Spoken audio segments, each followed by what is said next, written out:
Hello, everyone. Hello, and welcome to I think this might be my first Saturday night game or Saturday evening. It's not really night at the moment. So welcome everyone. Hi, Fiona in the chat. Thank you for joining us. Everyone says hi. Everyone misses you and wishes you were here. Um, yes, Paul is not half in the void. It kind of is because it's all black, but almost. So yeah, that's back to our V5 dystopian weirdness that we did a while ago. Cool. So we are here today playing some Cult Divinity Lost. Yay! This I think this is first time for everyone playing this, isn't it? Yes, yes. I have known about this game since second edition, late 90s, early 2000s. Never played it.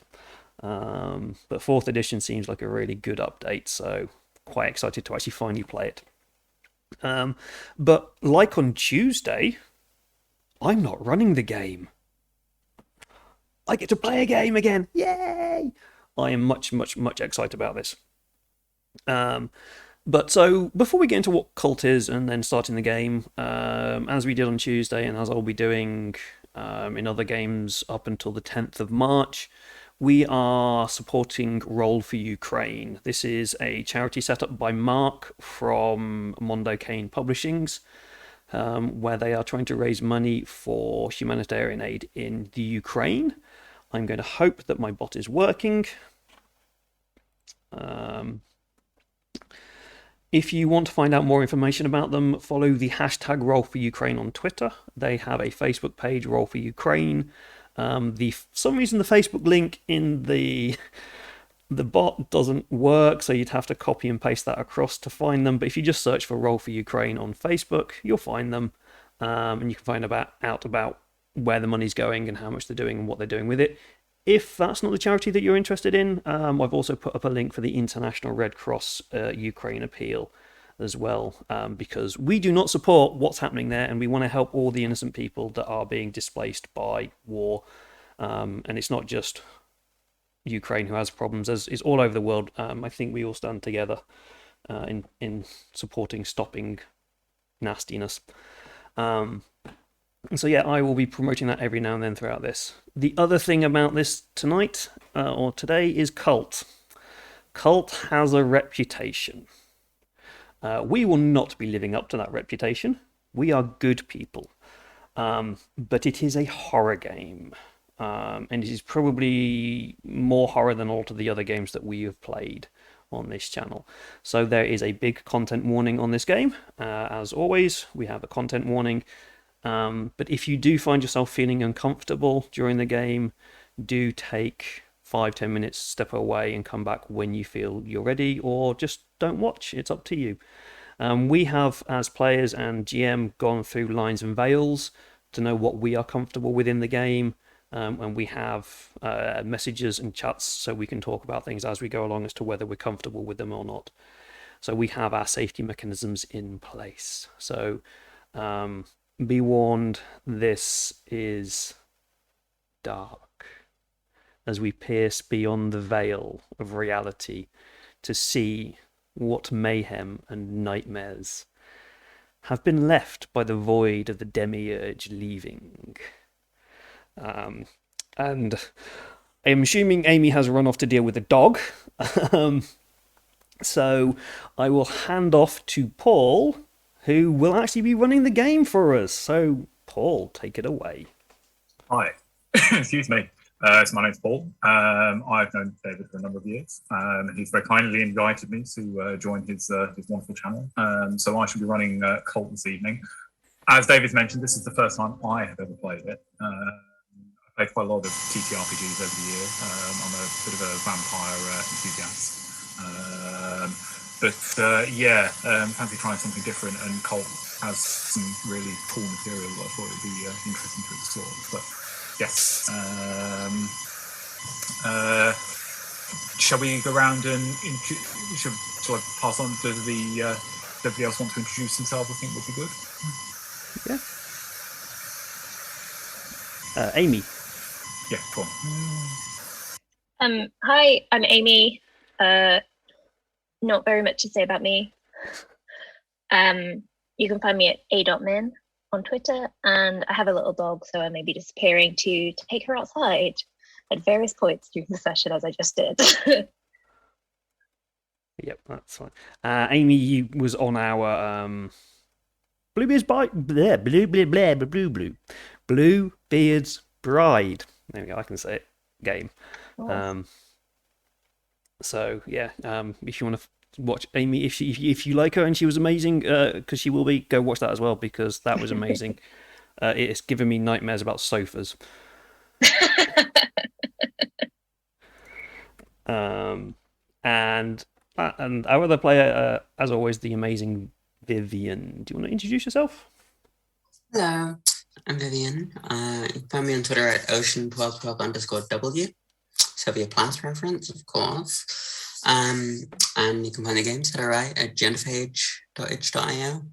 And hopefully there should be more soon. Maybe, I think. One's in development. Playtests, they're happening. Woo! Yay. Cool. If you ever want to run them, I'm sure we can find some fabulous people for you here. Cool. The horror game where violence is metaphysically impossible, so maybe up your stream. Horror where violence is impossible. I'm liking the idea of that. I think that's a really interesting concept. Likewise. Cool. So, take us beyond death. Is not the end. Is everybody sitting comfortably? No. No, neither am I, to be fair, but we will begin anyway. Okay. So, welcome to Kult Dead Boys. I thought the best way to begin the evening would be to kind of lay out a little bit of background of what's happened, and then speak to each of the characters individually. So you, each of you come from a social circle who have been affected by a series of murders that have started to crop up across the city. There appears to be a serial killer on the loose, and they appear to be particularly targeting beautiful young men, many of whom have been taken from the village area of the city, which is where a lot of the younger crowd go for their kind of nightlife, their clubbing. Excuse me. And it's somewhere that each of you have a connection to of one sort or another. Each of you also have a connection of one sort or another to one or more of the victims.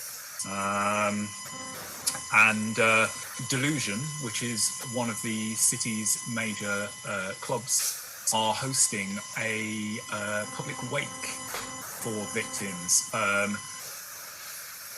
This is something that's being put on to try and promote awareness, because although the murders are being investigated and there is some publicity around it, it almost feels like kind of the police are being hampered in their efforts, or something is stopping them from being able to find out as much information as they normally would be able to. Something is not quite right, and so you feel. Excuse me. It's there is a feeling amongst those people who've been affected by the killings that they want to try and bring it into the public eye more. And so this wake has been organised at the cocktail bar that is above Club Delusion, which is called Confession. And each of you are attending this evening. So I thought it would be a good start to kind of go around each of you and ask you a couple of questions. How are you dressing for the evening? How are you planning to get to the event? And what do you do once you arrive? So I'm thinking maybe, just looking along the top of my screen, maybe I'm going to start with David, just because he's next to me on my thing. So go for it. Cool. Okay. Just as we're going through this, I would first of all obviously apologise about the sounds that we are having. We are using them as sound effects for the game. Yes. This is the sound of the club that you can hear in the background. I shall deal with that. Yeah. We just have we have sound issues. I apologize for everyone. So cool. Okay. So I'm playing Sif, just so you're aware. I am the hacker. So I'm actually at the club anyway, because I'm working tonight. I'm actually one of the DJs at Dissolution. So I've been asked to work this evening in kind of, I wouldn't say I knew the victim deeply, but I'm aware of them having worked in the club for some time. I'm aware of the groups and crowds and everybody. But yeah, I've been asked to DJ at this event, so that's why I'm there. I am very much old school 90s industrial metal look. The fishnets and things.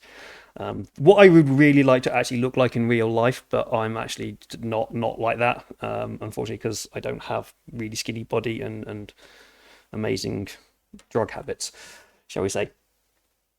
But yeah, so I am there. I'm behind the decks upstairs at the moment, just kind of starting the night off, I should say. That's kind of where I am at. Paul also just kind of, Paul's given us these characters. He wrote in the appearance box, Matrix Reject. So I applied, a couple of years ago, I applied to be in a movie, and I didn't quite have the look, so I got rejected from it. It was the beard, I think, did it. They just didn't like the beard, so. Damn it. Yeah. Vivien, do you want to go next? Because you're next on my screen. I'm playing Kirsch, who is a medic archetype. He's a night nurse. His appearance is listed as smelly, dashing in scrubs. And Kirsch is the sort of person who's very much like, his life is his work. He's like, knows how to do all that. And so is sort of dresses kind of badly the rest of the time. And it's like, oh God, I have to think about that again. And so it's probably walked here, just had a lot of thinking, is probably just sort of milling about, probably, sort of knows, not the most social type outside of work, despite the sort of slightly dishy face. But, and so maybe it's getting a few looks, but it's avoiding them, as hasn't been sleeping that much in recent nights. And so there's a little slight haggardness to it as well. Well, recent days, if he usually works nights, I suppose. Yeah, some more. Brilliant, thank you. Amy, how is Parks, and how is she arriving? Similarly, Parks is probably also at the club, but she works here. She's she's one of the promoters for the club, so probably did quite a bit of the work getting the info out about this. She knew the victim relatively well. Less friends with him, more with friend of the family. But she only lives a few blocks away, so she walked here too. She's avoiding the subway for various reasons right now. But she's very stylish, so she's probably in like a very sleek black dress, trying to show respect, but also she wants to look good at the same time. She knows it's awake, but she's still going to look good. Brilliant. No worries. Okay. So yes, Parks, you were probably quite heavily involved in organising the event. Excuse me. And you, as we've noted, you did know Dylan, who's the barman, reasonably well. Scythe, obviously, slightly less connected, but still kind of loosely aware of him. Kush, you're feeling a little on edge, and it's something that's perhaps not made it into the general press yet. There's been another killing. And you may be, I don't know, like the others may I feel like you'd all know each other to kind of nod at. Certainly some of you may know each other better than others, but it would be obvious that you're not quite feeling yourself perhaps because of that, a little bit shaken up.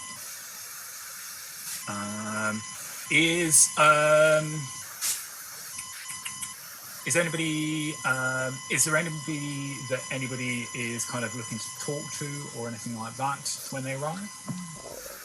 Yes. Whilst I'm kind of setting up, while Sif is setting up, checking their levels, checking the computers work, and that they haven't glitched out again.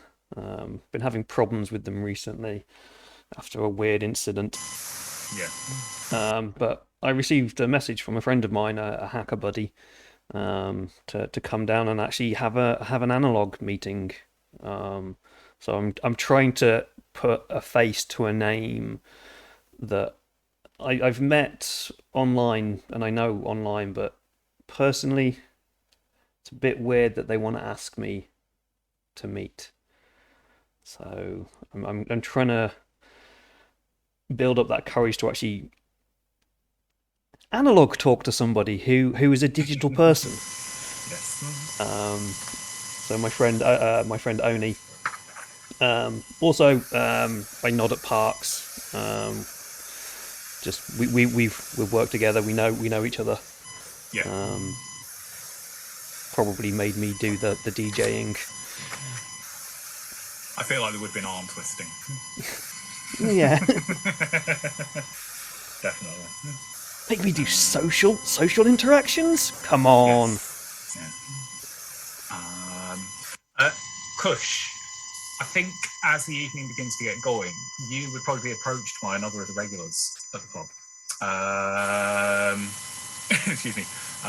She's redhead. Her name's Percy. She'd probably come up to you. Maybe she's somebody who you've, I don't know, shared dance floor with. Maybe she's somebody who, I mean, you're a bit of a dish. So she's probably made advances in the past. I don't know whether you would have reciprocated those or not. But she would have kind of seen your down and out face. Maybe offered to buy you a cocktail. And sort of go and find a quiet corner to see if you want to talk about what's going on. Yeah. Oh God. Yeah. Yeah. Yes. Let's do that. Sure. Sorry, I'm a little. It's fine. Late. Yeah. It's fine. Look, darling, you go and find a quiet corner. I'll get the Manhattans and I'll meet you over there. Okay, brilliant. Excellent. Good. Okay. So she'll grab the cocktails. She's not quite as well turned out as Parks, but it looks like she kind of looks after herself. Stylish but kind of understated. And she'll kind of bring the cocktails over and she'll sit you down. And she'll be like, so, what's going on? Tell me what's bothering you. If you look like you had a really shit night last night at work or something. I don't know. Tell me what's happening. Yeah. All right. We trust you. I could. Yeah. Don't Totally. spread it around. Confidential. Yeah, sweetheart. We've done some serious shit together. I think we're fine. So talk to me. Tell me what's happening. So, we know this is a repeat thing. And basically, sort of turns out there's been the second one who was sort of in the other night and came in and then died. And then it's just. I'm so sorry. That must have been awful. It must have been terrible. Yeah. I mean, you see people die a lot on the job. Yeah. No, absolutely. It kind of really got me. It's very close to home, isn't it? Yeah. No, definitely. No, I appreciate that. Well, look, if you need anything, just let me know. Excuse me. I've brought the shop with me, and she'll kind of pat her handbag. So if you feel like you need anything a bit later on, let me know, and just kind of help things either go up or go down, depending on how you feel. Yeah. Otherwise, I'm happy to. Yeah. But I don't know. Let's forget about that for now, and just yeah. I know this evening's about that. But, yeah. Did they just before we move away from that? Did was this another victim? Pretty sure. Yeah. Okay. It's Crucifixion. God. He's really going for the religious themes, isn't he? Yeah. Wow.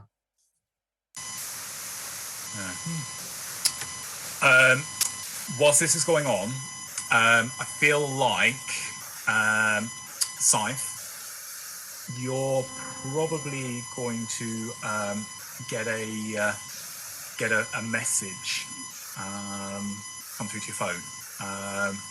It'll be an email, not a what's the word I'm looking for? Not an email address you know, but the image tag, there's something in the header text that you recognise that kind of clues you in that it's Oni.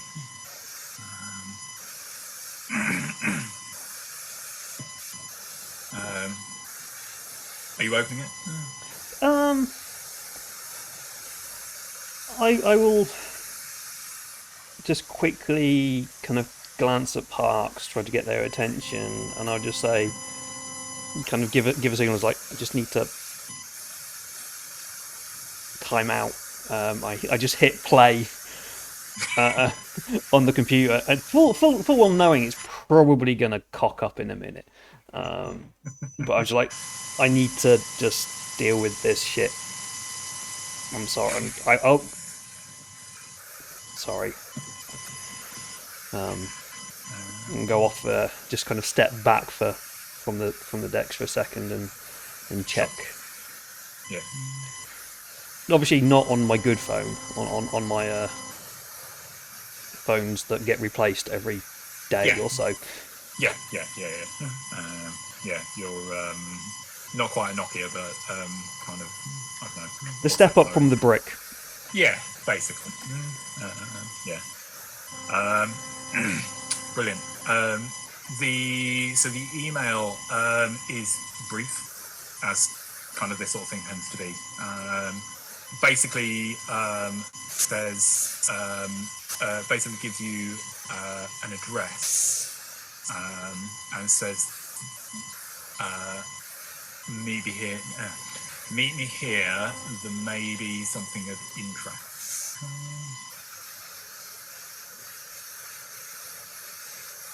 Does it have a time? Yes, it would do. Probably a window of time, I think. Yeah. We'll say for arguments that the evening's probably kicked off about 9ish, and the window is kind of from about midnight until about 2ish. Yeah.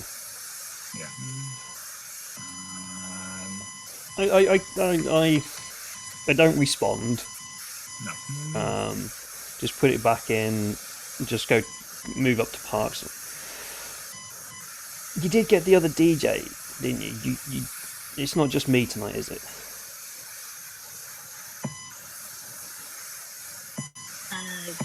I don't know. Did I get another DJ? I don't know. Did you? Up to you. Oh, my mute.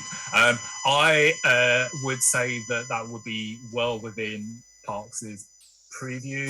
It's the sort of thing Carl would expect. So Carl's the club manager.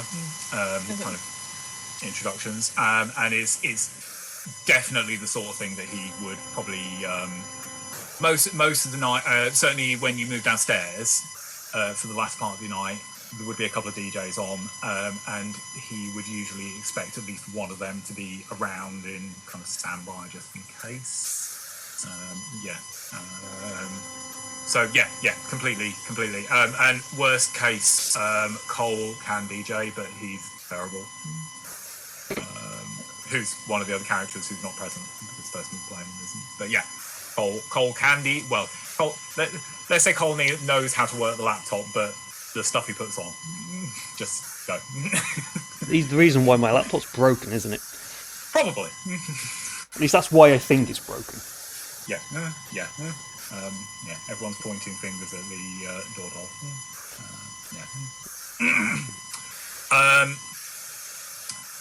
What was I going to say? Parks. I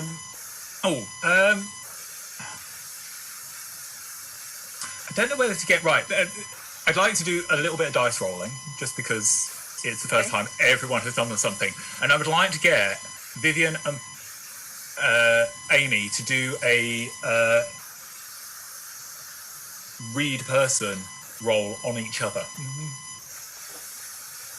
If that's okay. Oh no, that's the one I'm bad at. Yeah, just so like Parks and Kush, I feel like they're individuals that probably would have crossed paths, but not necessarily had a massive amount to do with each other, but would know each other. So Parks, for example, Percy, who Kush is currently sat with, I imagine Percy is probably one of your regular drinking buddies. I kind of both after you finished your stint club promoting and kind of occasionally before, you probably got coffee occasionally. So it would have kind of clicked your radar that Kush has gone and sat down with her. Percy is probably a good source of gossip for you and kind of intel on how things are going on the night. So she's one of the people you would maybe approach occasionally to kind of go, what's happening? How's the night going? If it's going pretty well, why? If it's going awfully, what's the gossip all around on the crowd? Excuse me. Kush, visits to Delusion are probably one of the few kind of pleasures that you allow yourself away from work. And so you would be, because it's one of the few places you go, you would be maybe potentially a little bit of a celebrity because of that. And so you'd be a bit of a kind of known face, if you like, for the club. So it would put you in each other's radars enough that you would probably be aware of what the other is up to in the room. So it's just like, so if you can both do a read, read a person roll, and we'll see what the dice say, and then I'll give you a bit of information. For those of you who are wondering what we're doing with dice rolling on this one, this is based on Powered by the Apocalypse, so it's 2d10. Below a 9 is not good, and a 15 or above is really good, basically. What did we get? So I got 9 because I have -1 intuition. Oh. How did Kush do? I got a 16. Oh, fantastic. Excellent. Okay. All right. Okay, so Parks. I'm trying to think. Well, it kind of works quite well because Kush knows basically everything about Parks, but Parks now knows nothing about Kush. Yeah. True.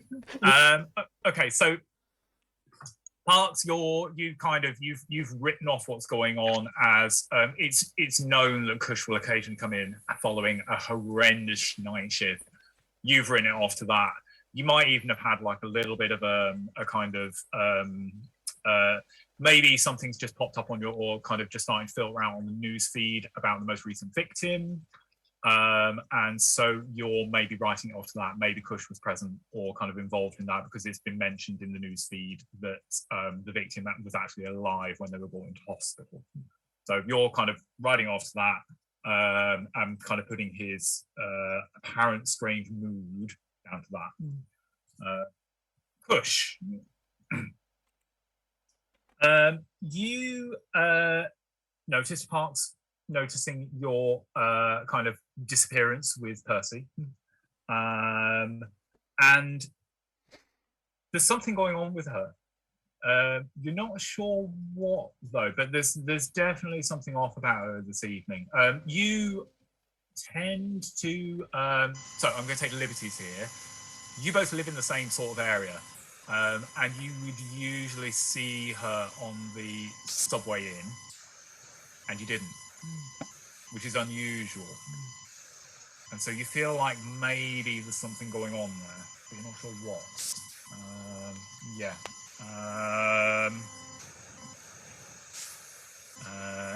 Yeah. So, I don't know. How do you feel about that? What does that make you like? What are your thoughts? Percy would maybe notice you're kind of glancing in Park's direction a couple of times and just sort of say, "You all right, love? Something going on?" Oh, yeah.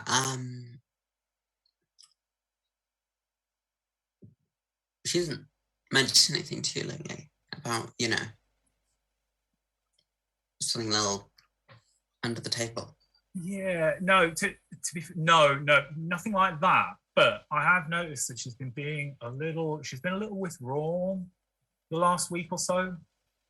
I'm not sure what's going on, but there's definitely something bothering her. I feel like maybe she could do with a friendly ear. Might be worth you. Here. I'll tell you what. And she goes into a bag and she pulls out a joint, passes it to you kind of slightly, and she says, "Look, take this, take it to her, and go and see what's up with her. Spread the love." Yeah, that sounds useful. Yeah, thanks. I'm gonna do that. Oh, please, thank you. Yeah, just a drink. I'll get yours. I'll get the next round. Yeah, no, absolutely. I will catch you downstairs later. See us. I sort of get up and I sort of wander on over and just sort of hand through hair, boy band style, and be like, "Hi, you look stressed." Well, big event tonight. To do with the break? I can do the break. And I just sort of like, not out here. You don't know if Carl could be watching. Oh, yes, sorry. Sorry. But back in pocket. If you would like to have one, Percy just said, I didn't see you on the subway. No, I've been walking, trying to do more exercise. Look, it's probably about my break, so we can head down to the balcony and smoker's bit. Yeah. Are you heading outside? Yeah, I'm assuming there's like a smokers area in this club, so Yeah. I'd like take us there. Yeah. There'll be there's like there's an area where you've probably got access to. There'll be like a little kind of area for the staff that they can go. That's kind of away from the crowd a little bit, so you can kind of go there, and it'll be a little bit more private. No kind of ears overhearing. Worth mentioning, Carl is strict but fair, and he trusts you, and kind of has his faith in you, and because of that, you probably can get away with a little bit. And you're also your remit from a job perspective kind of ends once the club's open. So you're a little bit freer. Kind of, it's expected that you'll hang around for a bit, but you have a little bit more freedom once things have got going. So, as you step outside, the smokers area is, as you say, kind of a balcony off the side of the building. There's a fire escape that goes down. You kind of bottle bins down the bottom. Kind of one of them's at least is overflowing slightly. Yeah. It's a reasonably nice night. It's quite clear. You can actually see some stars, which is a pleasant change. And the crescent moon is kind of surfing through the clouds. Excuse me. Not too chilly, so you'll be happy in your dress without needing to pop anything extra on.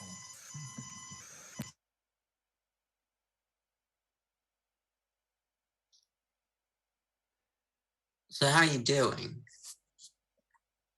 Well, my friend just died, so that's fun. Give me that. Yeah.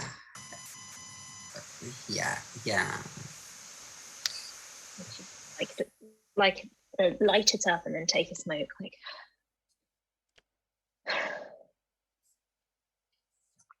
want it? Cheers. Do you wanna talk something through?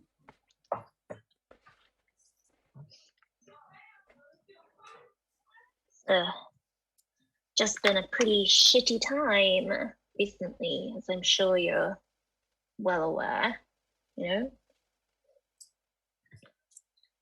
Just with Dylan, and then they asked me to put all this together, and that wasn't super fun, not really high on my to-do list, but fine. And I've got to walk everywhere. Gotta do. Yeah.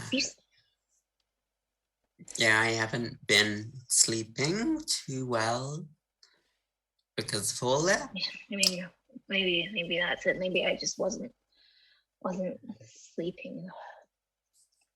Have you still catch the subway? Yeah.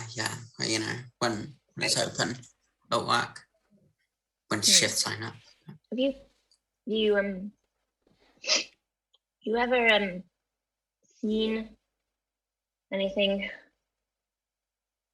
down there? Not. Well.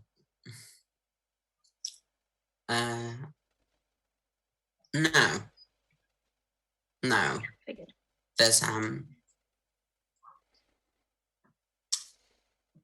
well, you know, it's sort of beneath the earth. It's more, I don't know. Yeah. What the connection is. If there's, Yeah. You're talking about like someone getting beaten up, or like? No, I've seen that loads on the subway. Right. I just probably haven't been sleeping very well. That was probably it. I just wasn't sleeping, and I just saw something that was all. I'm sure. Yeah, sure, probably. I think I was pretty drunk as well, so like that was it. Probably a combination of not sleeping and being really drunk. But yeah, just stress as well. Just to work. Make you see things just all the time. Well, I'm sure. What did the thing look like? Out of interest. A fucking Slender Man thing with like red eyes, huge red eyes. We were in the tunnels and looked just out the window and it was there. It was just shit. It's probably drunk. So probably didn't really see anything. Just stressed. I mean, there could be. That's a little different. Not quite a ghost. Have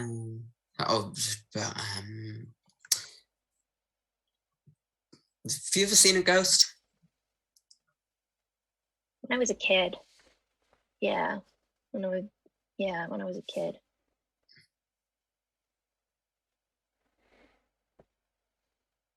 Cool. Have you ever seen a ghost? maybe. Well, you know, like stress, not sleeping, Right. Yeah. those sort of things. But I just, you know, work's been a lot. We Yeah, had yeah. one of the latest victims in the other day. Oh, right. And Shit. I've just been, I don't know if it's just me thinking about it too much, but What did you see? Just, it was just a dream, just, you know, just coming back a bit. Just saw flashbacks too, and maybe some more words.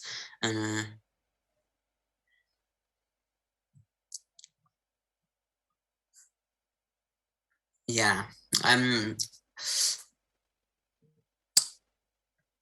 need to find someone. I've been but it's all a bit vague. Who are you looking for? Don't really know. Some woman. It's all a trauma response. Yeah. It is just a bit. I don't know. I think with all this going on, I don't know if this is something happening or if it's something a bit. Well, no. Would they, just as a kind of side note to what Kush just said, would they be aware of my side hustle? Would they be aware of Sif's side hustle? Parts might be. Yeah. Excuse me. I feel like I feel like there would be a certain amount of. There might be a bit of an unspoken thing where Carl will come to Parks to ask Scythe to do stuff. So yeah, maybe it might be a bit of awareness. Yeah, I think. Yeah. I also wanted to jump in and mention to Kush. Well, just as a kind of a general for everybody, but specifically because it might help out with Kush. So there've been a number of victims so far. So each of the victims has been posed in a religious fashion, shall we say, or kind of with religious or kind of mythical overtones, if you like. So obviously the young chap who came into A&E a couple of nights ago, who died in Kush's arms, was crucified. There was Parks has lost the barman, who both she and Scythe know, excuse me, was laid out in state as an angel surrounded by a halo of candles in their dorm. But then there have been a couple of other victims as well, one of whom Parks will be aware of because it's Cole's brother. Cole is one of the door staff for the club. And he was left, so they're calling him the outcast. He was basically left reaching towards like a doorway which was done up with a storage container to look like the entrance to paradise.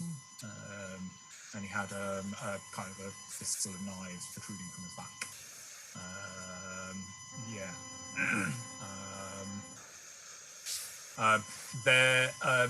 Kush, you would be. Sorry, go on. I just want to think. I do have this arcane research thingy, which says something like when you see. Where is it? Page 19. Cool. Yeah, here it is.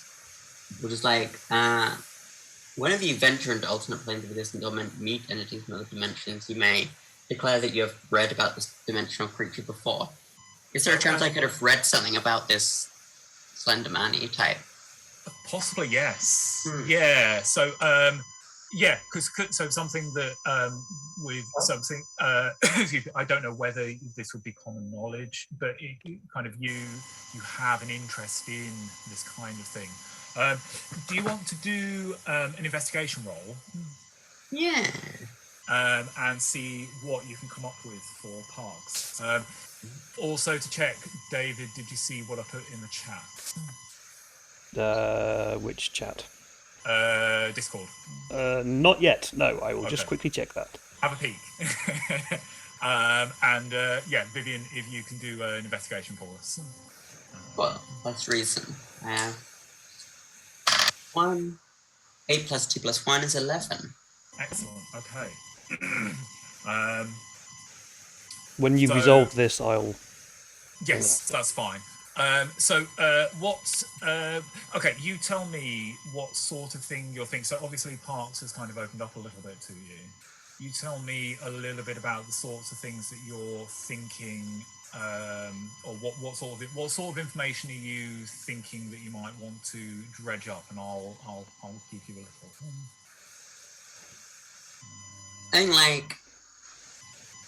I think his interest is in like symbolic and like connections and like archetypes and such.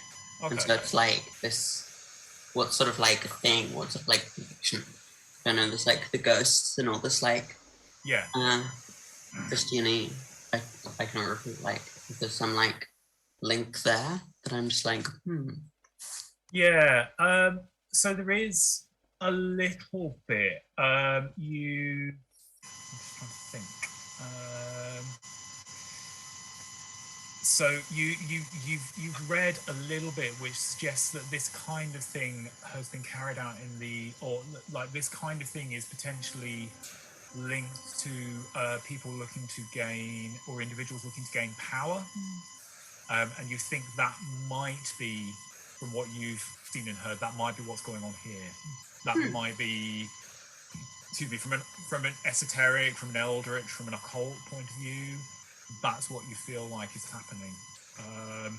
And maybe one of the things you've read hints at the idea of summoning, and that chimes in a little bit with what Parks has just been telling you.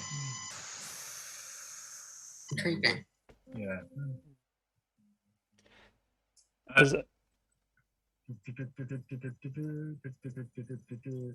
Parks, is there anything you want to ask or anything you want to do? No, I did ask about I asked her about the thing. Yeah. Sorry, I don't know. Basically, you've been, it's kind of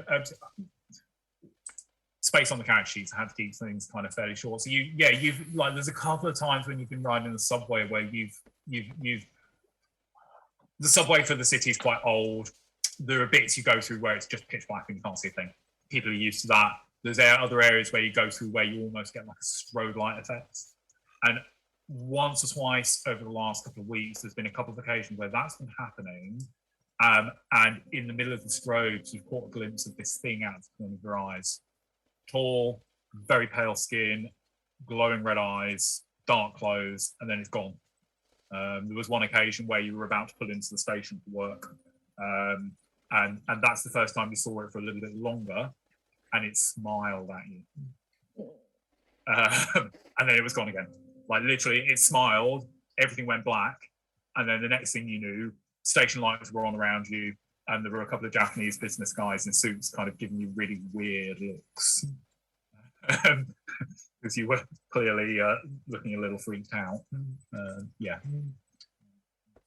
This I think at this point, I would, Sif will walk in, or walk out, I should say, because we're outside. Yeah, go on. Join the party. Hide the joint, and then upon seeing it Sith, just take it out again, because I just take it. And it's like there's no even question. Like, yeah. It doesn't come back to you. I feel like if she saw you heading in that direction, Percy might have actually passed you another couple. because she's that kind of girl. A good friend. Yeah. It's certainly it's how the night runs. Yeah. Cheers, Chris. Yeah, cheers. Thank you. Parks. We just had a really odd message. Hmm. I You know. get I'll just say I'll know. I know things have not been going well with certain things for you recently, and that's fine. That's fine. I'm not gonna. I don't want to ask about that. That's your business. I'll let you deal with it. But what about the masks? What is that? That doesn't seem. Is there anything you Oh. want to share? Oh, masks? You mean the ones we use for masquerade night? They're Just in the back. Oh, that was fun. That was a good time. Yeah. Yeah, it was. I really enjoyed it. I Had a don't good fun think it putting was. together the masks as well. Don't think it's those masks that. Okay, well, And it's definitely not Cush's masks.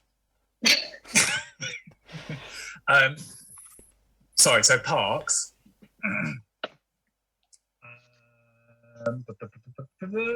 So you organised the masquerade night.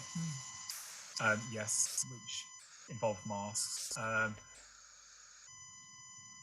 in fact, do me an investigation roll. good another one I'm not good at. Me or Sorry. Parks? Sorry. I'll tell you what. Yeah, Scythe, you do one as well. Yeah. So Investigation. Investigation roll. Yeah. Straight 10. Okay. So yeah, you. All right. Even with my stupidly good reasoning of +3, I get a 5. Oh God. Yeah. Okay. All right. Scythe, you know nothing. Oh shit. Cush, yeah, this is really good. This is really good stuff.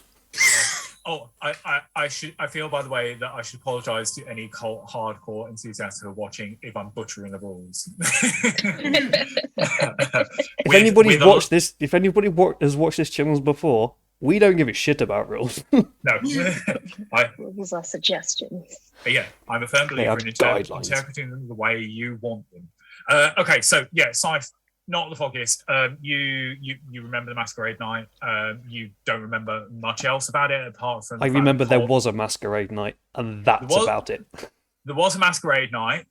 You were DJing, and you did in fact play a couple of tracks. You did in fact especially remix the masquerade song from Phantom of the Opera for it, which everyone probably the Macarena version.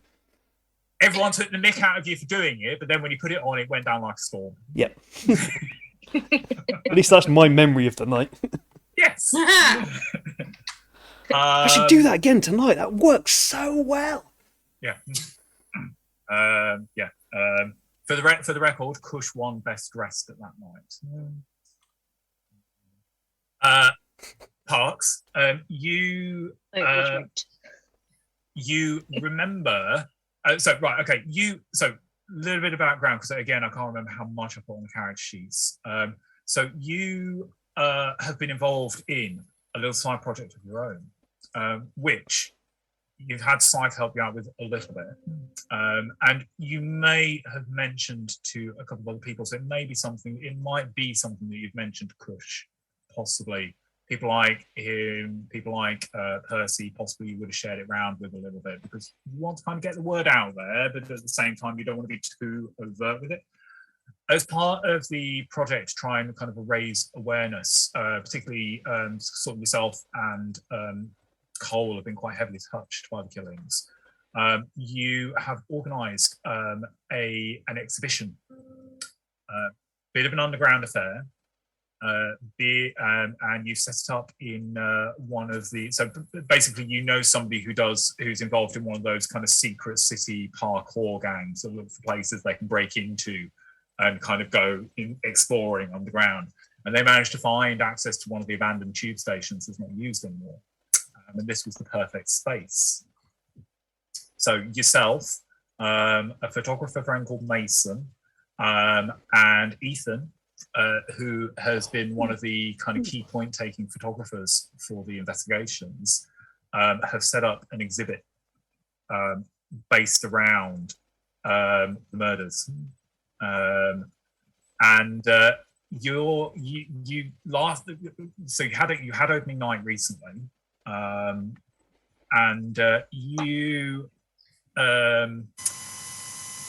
have realised that there's something in, like, you realised after, it wasn't until after you got home after opening night that you realised that there was something about one of the pictures that was bugging you, and you feel like you saw, there was a particular mask that you got for Cole, who's the door doll, and you feel like you might have seen it or something very similar in one of the pictures that Ethan had produced for the exhibition, but you're not sure.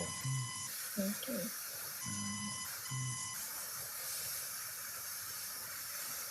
Now you mention it, I think.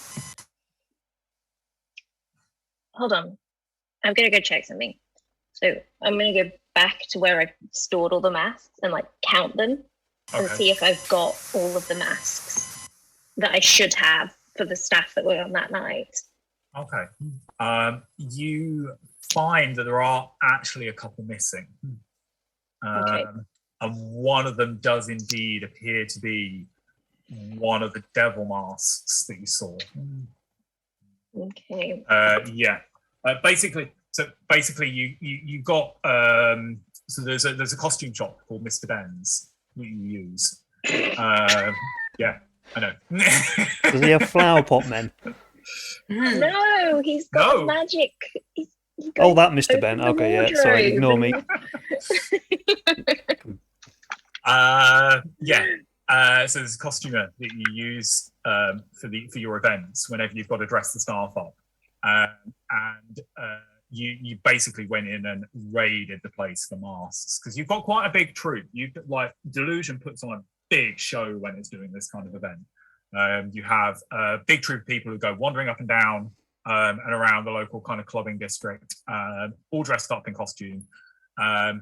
Yeah, there's a couple of the masks missing. You think that one of them is one of the devil masks, and you think one of them might be one of the fox masks, maybe, that you got, but you're not 100%. You also vaguely remember when you were in the shop that there might have been a couple of different devil masks. Yeah, and you only went with one of them. There was a snarling and a leering one, and you went with the leering one, just because you thought it would play better with the crowd. Okay, I'll go back out to Yeah. the smoking area and steal the joint back off. Yeah. Yeah. Well, you've been out counting me and Kush, we've just been smoking basically. You notice that Sif starts to twitch and look up as if there's something moving in their vision, but there's obviously nothing up there. And as much as this is good, it's not that good.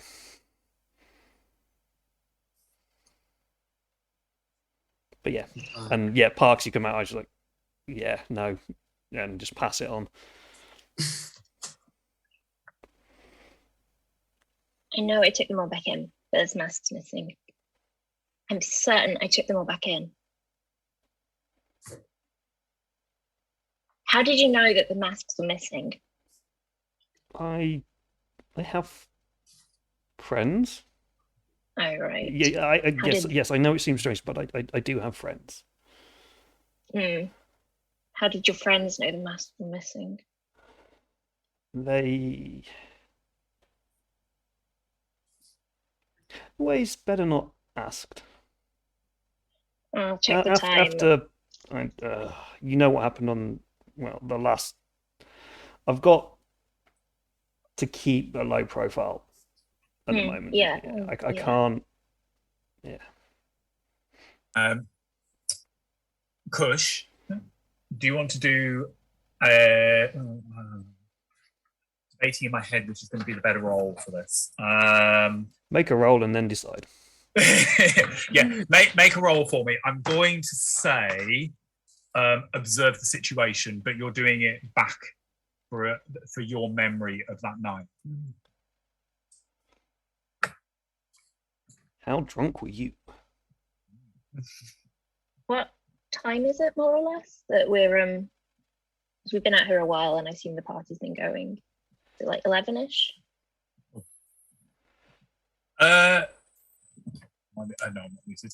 I think you're probably heading towards 11 o'clock. I would say, yeah. Okay. Yeah, kind of 11. Yeah, kind of half 10, 11ish kind of thing. Yeah, I suspect it's one of those where you've been out smoking on the balcony and it's not actually as late as you think it is. It can be deceptive, that kind of thing. Yeah. Let's put it this way. I'm going to roll haunted for my computer. You are? Yes. Okay. Oh, fuck. Oh dear. Was it bad? I rolled a 0. Oh, God. GM, you now have control of the DJ deck. Ooh.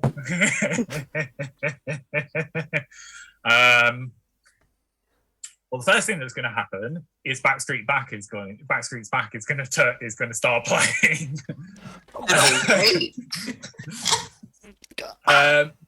Kush, how did you do with your roll? Oh, I was also rolling. You were also rolling, yeah. Sorry. So you're doing an observe the situation, which is roll plus perception. That is a 9 on the dice. Cool. What is my perception? My perception is -1, so that's an 8. God, right, okay. All right. Wow. We can roll dice! Yay! Parks, do you want to try doing that as well? Just to see if you can save things. I'm running back in to turn off Backstreet Boys. Yeah. I was like, the fuck is this scythe? Fucking computer! Just Fucking Oni's fucked me. weird choice. Scythe, like after Backstreet's Back, describe what would be the next most embarrassing track your computer will play. Take Me Back for Good. Okay. Yeah. Any kind of like late 90s boy band music. Like I don't actually have any of it on my computer, but every now and then it just. Possible spoiler alert for later in the scenario if we get to kind of carry on beyond. Take Me Back for Good, possibly appropriate. Anyway, sorry. So I got a 10. Okay, all right. So rescuing things a little bit. Not a terrible, shitty roll, but yeah. I need to Everyone's change dice my needs to go dice. to dice jail. Yeah. Yeah, dice jail. Yes. Okay. So hang on. Let me just make some notes. Okay. So whilst Scythe has gone to rescue the music, I never pegged him. It's fine. No. You'd be surprised what he plays on staff nights.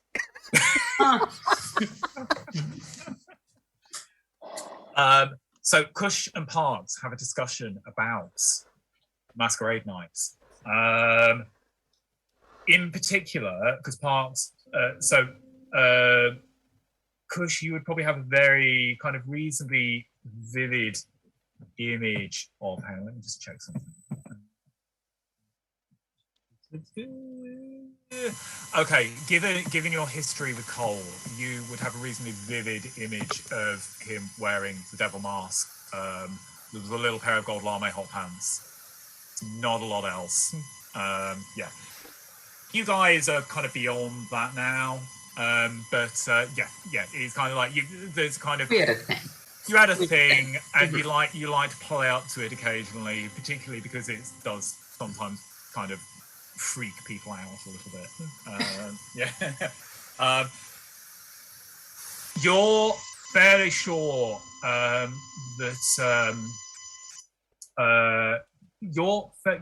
you remember seeing Cole in the mask, but you don't remember a lot else. You got quite wasted and may or may not have left someone. Parts, you think you remember seeing Cole leave with a couple of guys, which is fairly standard for him. He was kind of on and off, kind of hanging around them. He'd met them whilst you were out doing your kind of parade up and down the street. And then kind of you think he disappeared with them towards the end of the night, and you think on it that he had the mask on him when he left. Normally not something you're bothered about.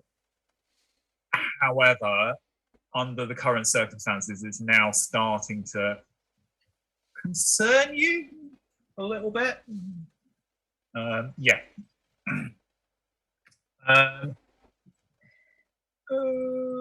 As I run out to turn the music back to some like deep 90s trance or industrial, I just turn to Parks and go, I can find out after midnight, and I just disappear.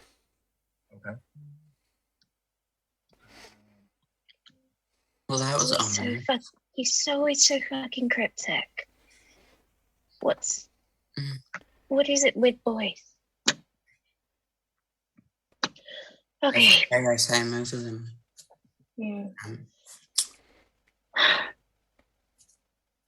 Think. Parks. I swore. You so because you helped set this exhibit up, you have a key. Yeah, I know. I'm trying to. But he's not. I think it might have been Cole left with a mask. He did his thing, his booty shorts and his blah, blah, blah. And then I saw him leave. Saw him leave before the end of the night, and I didn't even think about it. But maybe I didn't get his mask back. Okay, and the mask is a problem? It's not. No, it's not. But I think. Why do we have to wait till midnight? When's the next DJ on? I'm trying to think. Everyone's supposed to be moving downstairs about 11:30 anyways. We can get someone into cover we can pull someone up to cover. I gotta go check something. But I don't know if I should. Look, this is a bit weird. My project I've been working on? I gotta go check something there. Sure. Do you want company? Yeah. This is all a bit much for me. I mean, if it's too much, you don't have to come. I'll come. Okay. Okay. Yeah. Right. Morning. Right. Sorry. Yes. Yeah.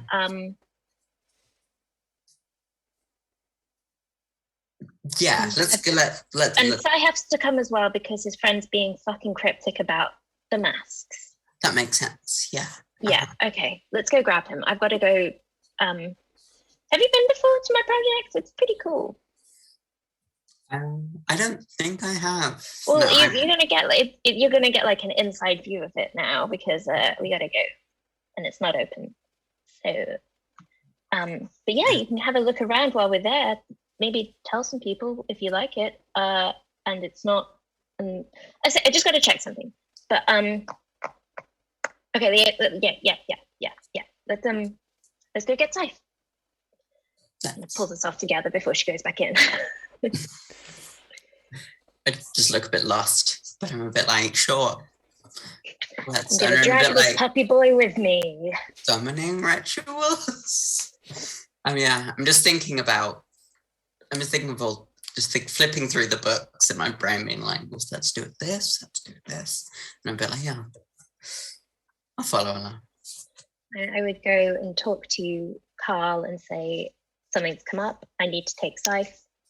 Can you put on one of the other DJs to cover just for the last 45 minutes before everyone goes downstairs?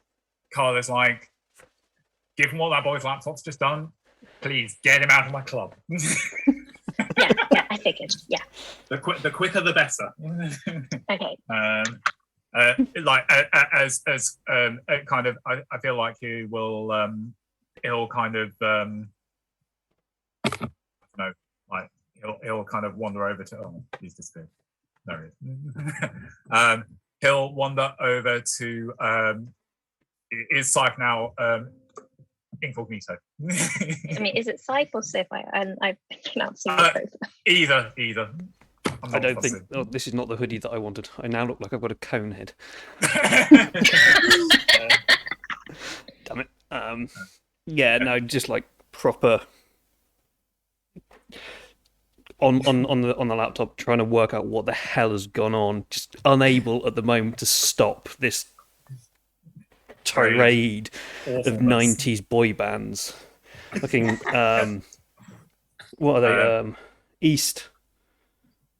I can't even remember half the names of the bands now. E17. E17 has come on. Yeah. All these other things have just come on. I was like, I don't fucking have these things on the fucking computer. What the fuck is this? Oh! I just, as you come over, Parks, I'm just lifting up the laptop, about to smash it. Whoa. Put it down. Unplug it. We're out. Brian's coming up to cover. I'm never coming back here again. I would like David to make an act under pressure. Is it act under pressure roll? Because he's just spotted that C'est la Vie by Bewitched is about to start playing. And he needs to get it off quick. What's that based on? It is Coolness. Coolness. Oh dear. I don't think that's going to go well. I've changed dice. Okay. I've got a 9. Oh, okay. You like we get the opening bars. Everyone knows the fiddle, and like like my dad. A sea of faces turn to look at you as you yank the power cable out, and Brian kind of jumps in behind you and shoves it into his laptop, and trance is restored. Yeah. I feel like Carl disappear and just like. Carl would kind of give you a kind of me and you tomorrow morning, and then just kind of grab the microphone and go 3 drinks at the bar, and put it down again and walk off. I would say I would use my enhanced awareness to read the crowd. I don't think I fucking need to. It's like I'm universally hated at the moment. Yeah. And this is where the horror comes in, children. Playing C'est la Vie at a wake. Yes. Don't. And then it's like you see underneath it as well. It's like don't go chasing waterfalls just underneath it. That was the next one, yeah. Yes. It's just to get worse. Yeah. Fuck it. Let's go. I'm gonna stake it that Waterfalls is actually Kush's favorite song. He looks a little bit disappointed. Oh, later, Kush. Later. Let's just get out of here before I'm lynched. Yeah, I sort of waved to Percy on our way out and be like, "Now, it's fine. Yes. She's like, yeah. As we're walking out, I'm just like, Kush, have you got any more? I need to fucking chill. Yeah. We've got. Thank you. The address that I was given to me, Oni. Yes. What was it? So, a quick Google Maps will inform you that the address is in, it appears to be behind one of the train stations. More than that, it appears to be in one of the rail yards. Spooky. Do you want to do an investigation? Yes, roll for me? please. I rolled a What did you get? 13. How much? 13. Excellent. I Okay. got a success with a failure. Or what I just called a I don't know what you call it in this, but Yeah. Okay, so you realise that this is it's behind one of the main. So it's a little used rail yard behind one of the main train stations. It's the site of the outcast killing. Yeah. If I can give you anything else, that's probably the best. I think roll that's in the game probably so as much far. with only not getting a 15. So Yeah. No, that'll do. Yeah. Okay. Cool. What's the plan? What are you doing? By the way. Perhaps a full siphon or something that they're going to go. That she needs to go check something. But I think Cole left with one of the masks. I've got to go look at something very quickly at my project. if you want, The mask isn't there, but I got to go check something. if you want to know about the masks, I've got some bad news. What's the bad news? We're probably going to have to break into a crime scene. Super. I love that for me. Great. Okay. Yeah, fine, I'm not whatever. fucking happy about it either. Sorry? You do this a lot? No. I normally have someone I pay to live with me in. I make no comment. Okay. But Right. this is related to what we've just left. Which crime scene? The outcast. Look, okay, I'll explain when we get there. But you know, Ethan, the crime scene photog, he's done some pictures for me for my exhibit. And will he be at your? No, the crime scene's no, he's not there right now. It's closed right now. Shame. But he took some photos for the exhibit, and one of the photos of the outcast. That's the one. I think I've seen the mask in, but I have to go check. I have to check. There's just something bugging me about that picture ever since we opened. Yeah, I've got to go check. Yeah, okay. Let's go check that. But my contact is at the scene. Okay, well, how long is he going to be there for? Do we have time to go look first? Yes. Okay, well, we can fly. Just gotta. Cool, great. Yeah, let's go check on that and then break into a crime scene. Maybe it's not a crime scene anymore. Maybe they've tidied it up, so we don't have to break in. The outcast murder was about a week ago, give or take. So yeah, the outcast was about a week ago. The crucifixion was like two days ago, 3 for push because he slept more since. Possibly loaded question. How are you getting to the exhibit?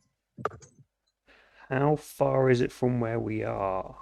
It's one convenient tube stop. Having not heard the conversation, I start walking towards the tube station. Or an Uber ride. I don't trust Uber. I just start walking towards the tube station, sparking up.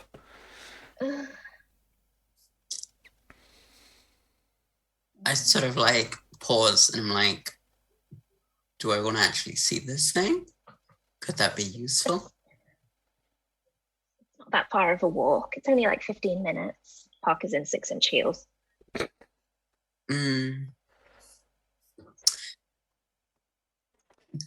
It's one stop. It'll be fine. You know? I just say around, it's like, don't worry, you don't have to pay.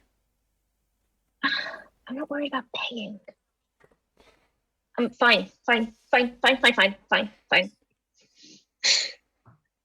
What's wrong with the tube? Okay. What's up with your parks? You never had this. You use it every day. I'm trying to do more exercise. Good luck in those shoes. I've tried that before. Running in heels is not It's not something I. You obviously haven't tried hard enough. Paul always said it came with a lot of practice. You know? Okay. Are you descending into the tube? Warily, but putting on a very brave face. Yes. Okay. I would Before we do that, I think on. this is actually a really nice point to take a 10-minute break Excellent. Sounds good. before we head into the terror of the tube.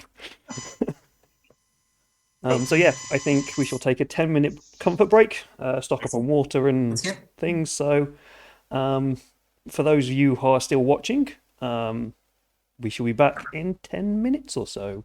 See you. Bye. Bye.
And we're back. Hello, everyone.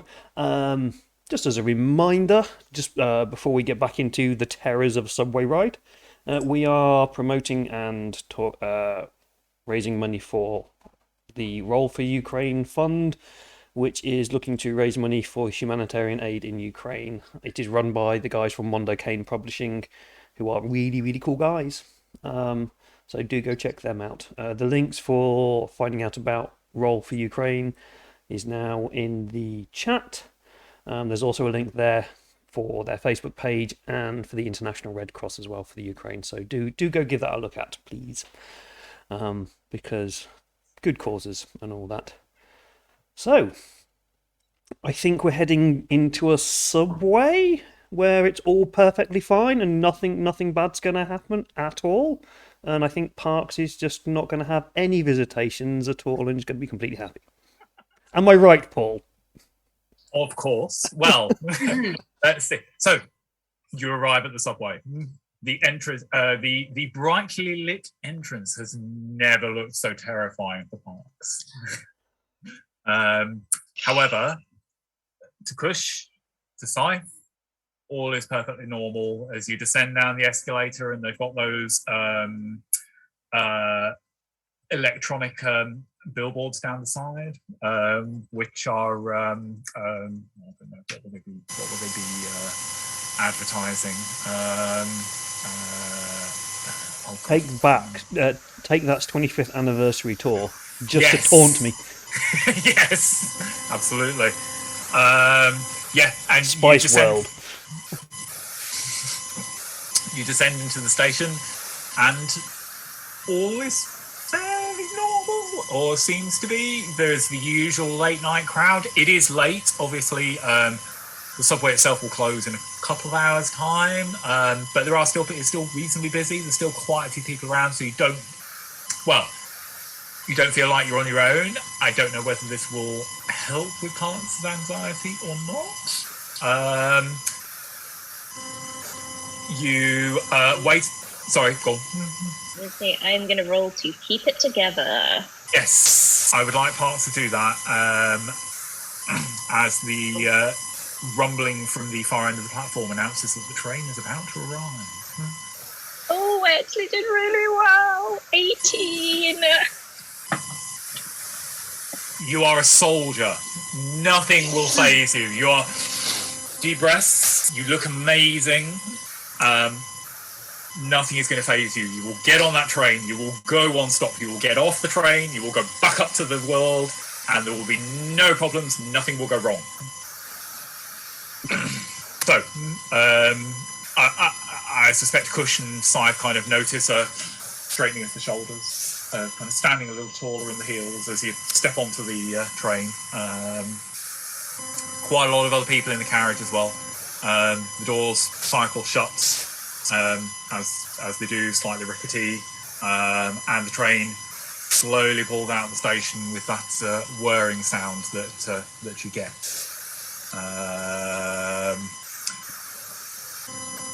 It's a little bit of a longer journey to the next station than it is between some of them.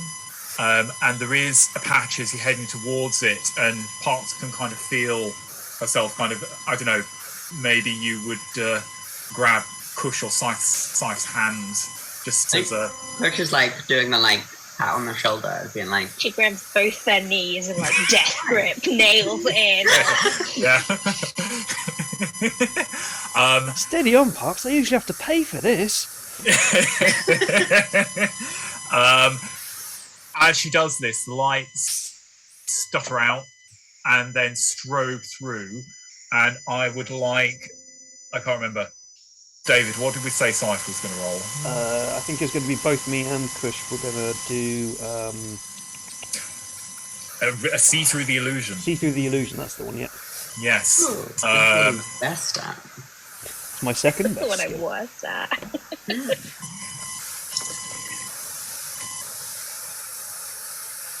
How do you gotta?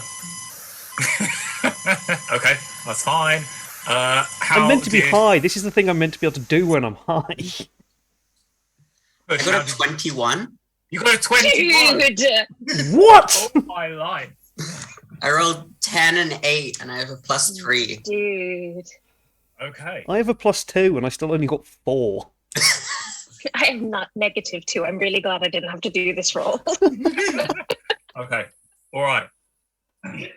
All I'll say is welcome to me in dice rolling. This is why I usually GM. So as the lights stutter through, Parks kind of grudgingly, she can't help herself. She glances up towards the far end of the carriage, and this is one of those trains where you have the kind of partition doors in between, with the little kind of pull-down window that you can pull down that some people like to have open to provide a bit of through draft. The lights stutter out, and as they stutter back on again, that familiar figure is there. Tall, wearing, get a slightly better look this time, wearing, and I'll do this description for Kush as well. Scythe is completely oblivious. Yeah, he's been distracted by those. Yeah, probably. So, suddenly transported back to his old raving days. Yeah.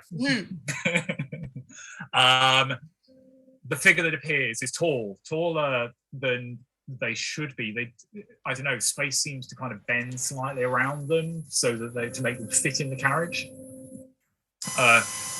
Skin kind of alabaster pale, and kind of corpse purple lips, and red eyes that appear to kind of shine out of the face slightly from beneath a dark hood.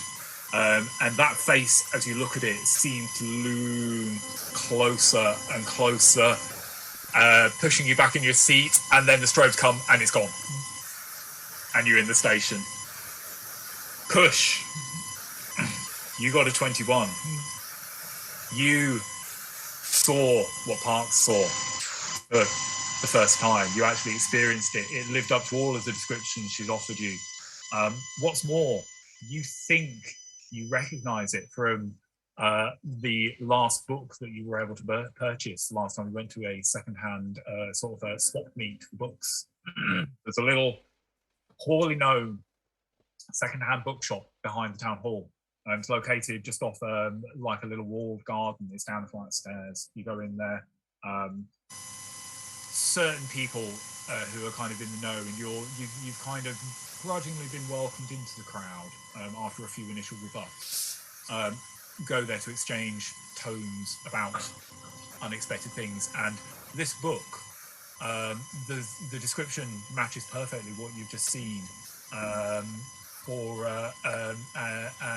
the title given to this creature is Child of the Underworld.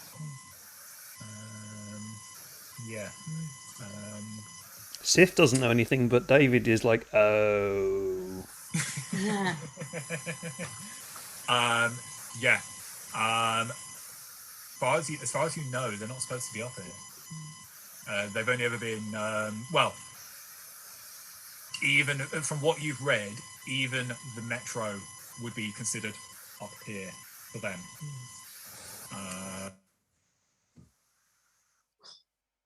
It's rumored they exist in cities deep beneath the earth. What you've heard from legend.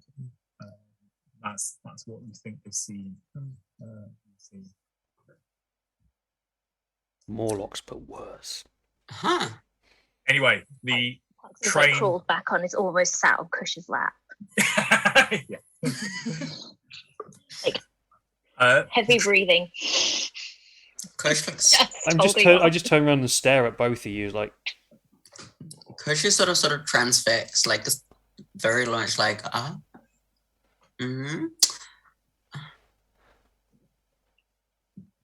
Just sort of looks impressed. Yeah. Which is an odd thing to be in a underground. Train stops. If the train stops, the doors open. Parks is gone. Yeah. She can run in 6-inch heels. I feel this would shock the group of kind of wannabe prom queens who were stood by the door and about to pile out, and you literally shove them out of the way as you peg it past them. Yeah. I think one of them would give kind of shoot Scythe and Kush a slightly affronted look. Yeah. Part of it, just been like, if they're not meant to be, if they're the underground here is that far below ground. Kush. Let's just. I don't know what the fuck's just happened, but let's get off and find out where the fuck Parks just went, because God, I've never seen her move that quickly. Yeah, well, she did say she was looking to exercise more lately. Maybe certainly he's been working. I think we should probably try and catch up. Yeah. And before those heels snap and she breaks an ankle. Yeah. Let's go. So, yeah. We just walk past, like, apologise to the girls, like, sorry, it's just, don't know. Don't know. Just. I think you'd get like whatever. And they kind of. I'm a DJ. I play Take That. I'm cool, okay? You do not diss me, girls. Says in his like fishnets and near bondage gear that he's wearing. I think there'd be copious eye rolling as they head pointedly in the opposite direction to you. Parks, I'm assuming you make it all the way to street level in kind of a couple of breaths. Yeah, and then stops and like fishes in her clutch and pulls out a cigarette and is like chain smoking. Like, she doesn't usually smoke, but it's very stressful. I guess Okay, the rest. So the Kush and Scythe, you finally catch up with Parks, surrounded by a cloud of cigarette smoke up at street level. Explain? And maybe take this one instead. Stubs out the other one. Percy's a good person. He's so good. Just take a few, and then what the fuck? And also, Kush, what the fuck? You didn't see it. It was just. It was like looming, tall, this hood and giant red eye. And it was coming for me. Maybe that's enough of that for you. No, I need that.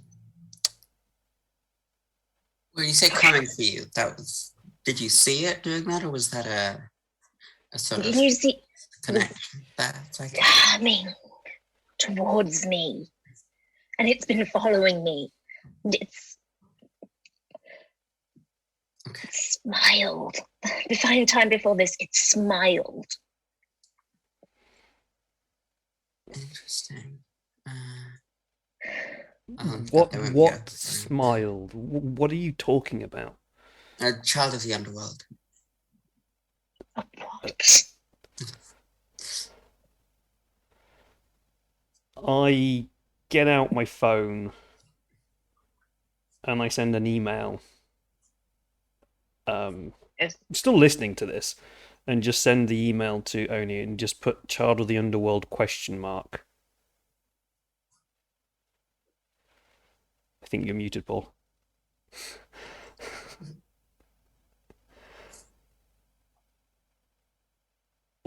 Okay.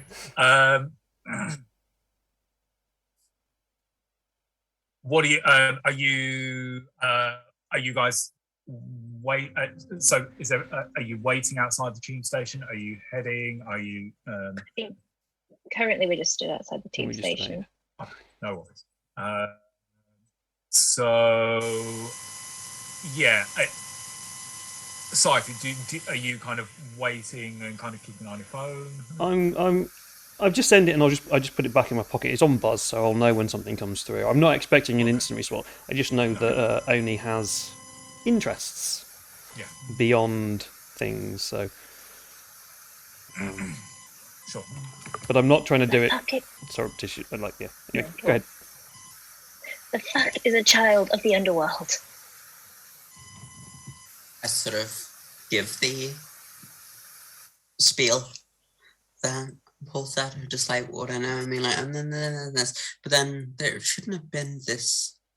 So they're sort of known to sort of, especially in places where you sort of go, especially underground, the outside, mines and such. Like this is showing up, but they don't tend to reach. Well, that's what the book said. What? That just sounds like religious mumbo jumbo.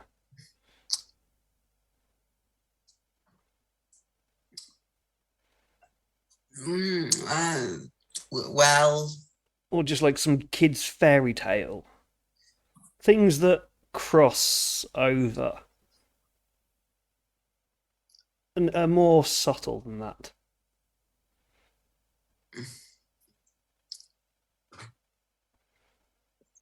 Things should not exist at all. You exist. No. How are my repressed memories move with this? Blah blah blah. I wouldn't say this to the characters, but out of character. To this day, Kush cannot go to sleep without checking under his bed. The reason is he was visited through his late childhood and early teens by something, a creature from another plane, who initially used to tell him stories about other worlds, then started actually taking him there. This is where his arcane research comes from. But those memories are repressed. So and I have a move that checks that if something comes up about this, if I can do it.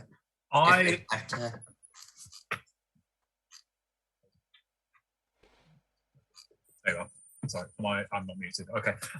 I feel like if you roll, I don't know whether I'm torn between a see through the illusion. Or there's a specific roll for it. Oh, is there? Right. Okay. Yeah. Do that then.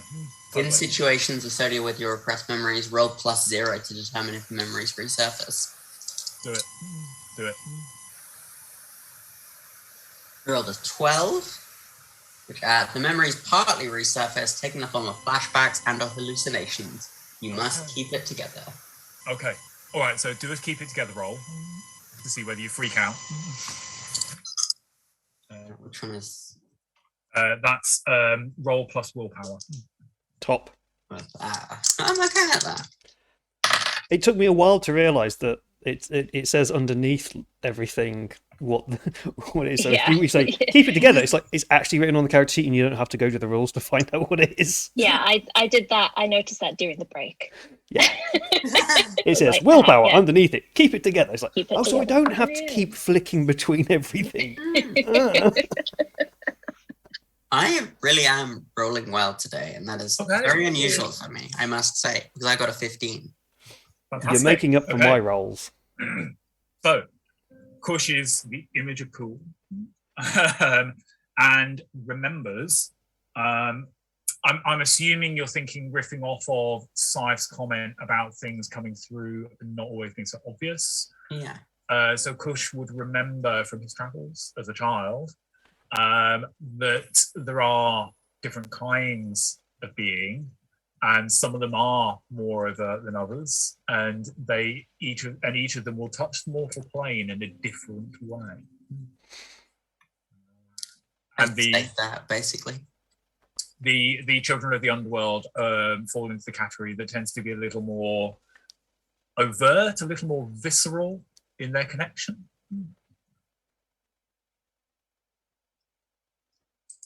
Just what? I kind of just say that. I'm in a bit of a fugue state. Okay. There's...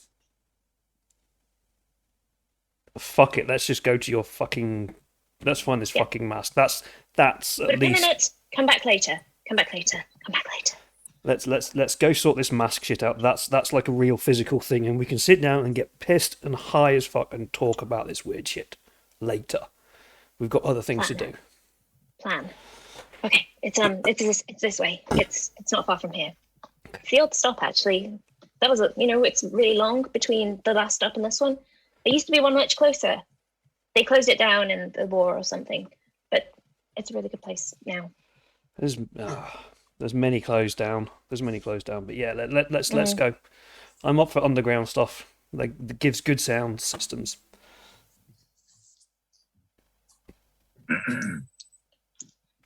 I guess we head off. Yes. So you head off to the another underground station. This one Parks is a little more comfortable with because she's been in. It's her territory. She kind of has ownership, if you like, of the place now, to an extent, as much as you can own a deserted underground space. But you have made it your own. Excuse me. You managed to, persuade, blackmail various people at the club to help you to kind of organise the exhibit. Tell us a little bit about the exhibit. So what does the place look like? How is it set up? So there's nothing in the entranceway. In the original entrance to the subway station, there's nothing there. It just looks completely abandoned and empty. You have to walk down the stairs to the actual platforms themselves to see any of the exhibitions. And a lot of there's not a lot of artificial lighting set up. It's all quite dark, and some of the only lighting comes from spotlights over all the pictures, and they're up along the walls. Some in the places where billboards would be in a more modern station, some in just against the walls, propped up. They're kind of organized by crime scene, so you'll have like the original ones, and then moving forwards. There's a lot of work by Ethan there, but there are some other artists who've also contributed to the project. Every time I walk past a photo by Ethan, I slightly stroke it. It's not openly like trying to show everybody. Just every now and then you turn around and you see me like just running my hands along the frame or something. Yeah. There's no frames. It's all just big blown up canvases. Oh, it's just canvases. No, it's just not actually across the canvas, then across just like the bottom of it. So I'm not dirtying it, but still touching it. Kush, this is the first time you'll have seen this. The photos are quite graphic, but dealt with in a strangely sympathetic. I don't know. There's almost an eldritch or ethereal sense of beauty to them. How do you feel? I guess I'm sort of used to some of the sort of more gruesome bits of it, so I'm not squeamish or anything. But it is just a bit. I'm just a bit like. I kind of heard there was something like this, but it's a bit odd seeing it here, and especially if it's also current and it's like. Yeah, I think like especially like compared to what with the subway ride, it was sort of that was a lot more sort of my sort of wheelhouse a bit. And now I'm just a bit like, oh, and now we're doing this, and now it's here, and like is there one of the crucifix or just the other two? Yes, there would be. I think that's the most recent one, but that's something Parks would perhaps have been busy with that would have perhaps made Scythe realise that there's something going on. She would have kind of missed like a morning meet or something, so that she and Ethan could organise for that particular image to be included. It's been added into the exhibition in one of the alcoves across the front of a scroll of graffiti that some kids look like they've kind of done. Stop and just sort of look at that one for like a long time. Sure.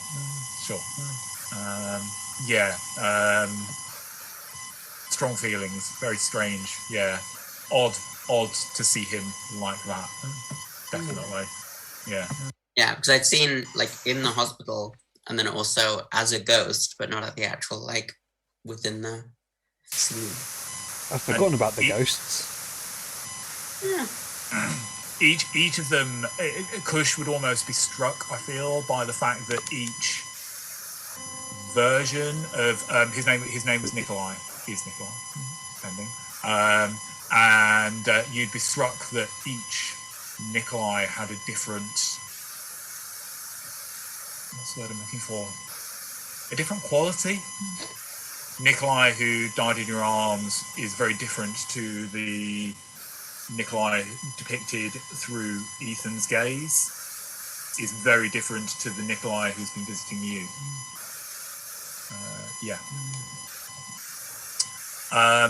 Parks, where you're here for a purpose, what do you do?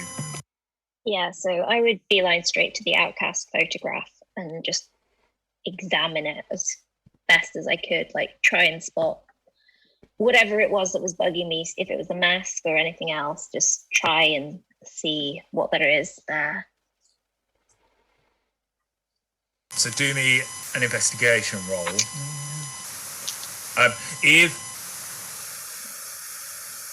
Is it good? Yeah, it's good. Okay, that's fine. I was going to say that the others can help if they want, but if you managed well, then that's fine. Who took the photo? Who took the Ethan photo? took this one. I'm going to look at the photo as well. Okay. But I'm going to see through the veil. Okay. Oh, okay. Yes, please do.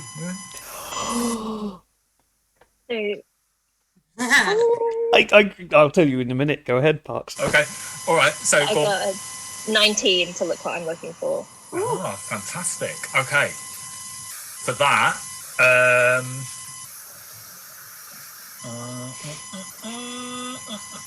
okay. So I think so. Normally, it would. So I think for most of these, if you get above 15, you can normally ask 3 things. So I don't know. Okay. Think of 3 kind of. Well, I don't know whether to just give you 3 pieces of like like a decent chunk of information. What would you prefer? Up to you. I'm easy either way. Yeah. How about I'll give you a couple of bits of information and then you can ask another question if you want. Yeah, sounds good. Yeah. Okay. So the photo, this particular picture of the Outcast is taken stood. So Ethan certainly has an eye for the artistic. So he has basically stood back inside the shipping container that was done out at the front with trailing vines and flowers, so that the outskirts of the picture is framed in the foliage, and the Outcast is depicted so that you're looking down towards his head and shoulders, head turned slightly to one side, the nest of knives on his back clearly visible, and you can see out of the entrance of kind of paradise, if you like, into the rest of the abandoned kind of yard. Excuse me. The actual shipping container itself is within another structure.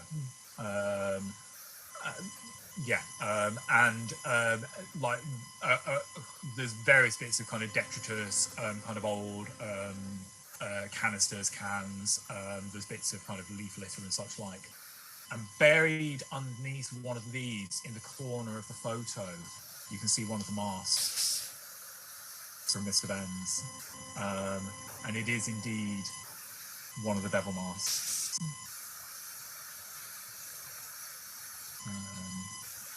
It's partially hidden by leaf litter, which is why you didn't necessarily... A casual glance at the picture, if you didn't know what it was, you would miss it. But you can just about see... the thing that gives it away is the colour. They were red. And the fact that you can actually see a horn and part of the leering grin poking out from beneath the leaf litter.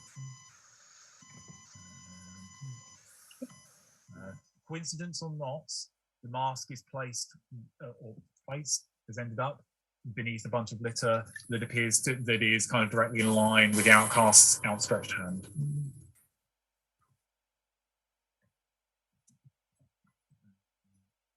Do you want to hear my result before you ask a question? Yeah, go ahead. Go on. Just so you can think about it, and then maybe we can think of a question together, because I rolled a 20! Rolled a 20! And there's nothing spooky about it. Remind me again. There's nothing different. Remind me again. So you were doing a... See through the illusion. See through the illusion. And what specifically were you looking at? Or were you looking at just generally the picture? Which picture, if you were looking at the picture? I'm looking at the same picture as Parks. Okay. It's a picture by Ethan. Mm-hmm. Out of character, Sith, you Parks and Kush are starting to suspect, but yeah, Sith has a thing for Ethan, but has not said anything about it, and has generally not been interested in being bisexual or anything like that. But you seem to be noticing these things. But yeah, so that's kind of that. So, mate, you were looking at the picture with Ethan in mind. Yeah, but also just thinking that my mind is now aware of things because Kush has said things, and I'm thinking of those experiences that, yeah, it wasn't just me being high. There is something, and it's not just my computer being stupid.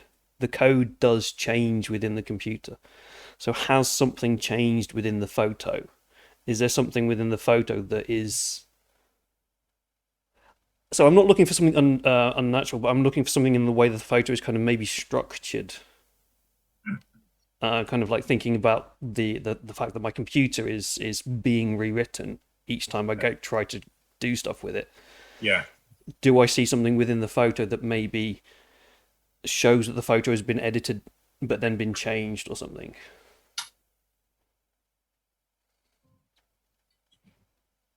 I'm probably going to get an answer of no here. But... No. You can say no. You can say no. No, but you do get the sense that almost that Ethan's hand is guided when he's taking these pictures. So you get the sense that there's you've met Ethan, and you maybe feel like it's a guiding that he perhaps isn't aware of. Maybe. Just if it like I don't know. There's something about the photos that is very him, but there's also something about the photos that is very not him. Maybe he's not taking key details in, or too many key details. Maybe, and so it's like the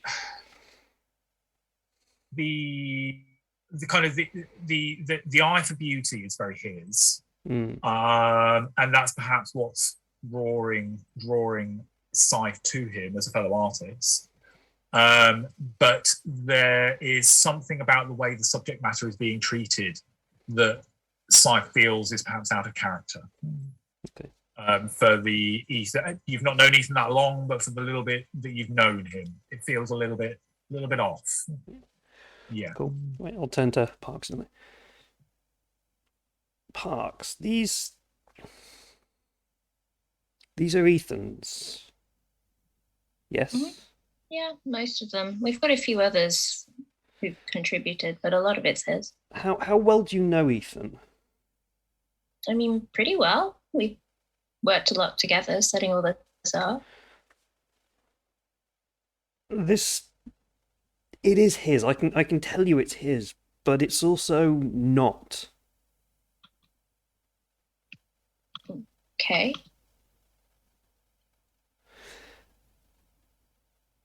I don't know what's like you were saying. You had an issue with this photo. I don't know if you. Yeah. But there's something. I don't know whether it's the color treatment or whether it's the visceral nature of the photo. But it's Ethan's more beautiful. This is more natural. Okay. To me, at least, I don't know. There's something I don't see all of him in this. I see something else in this as well. Is there something that you see in this? Mm-hmm. I see my missing mask. Look, there it is. Sorry, I'm not arty. That's why I needed Ethan. Yeah. Ethan, if Ethan would have taken that mask out, because that doesn't fit with the photo. That's not him. He would have got rid of that. You don't think? I don't think he would have done. Adds to the symbolism, don't you think? Not in the way it's positioned. It would have been more to add to the symbolism. He would have needed to have been slightly more obvious. Yeah, I suppose. So with this, obviously, Amy, you can ask a question now. So okay.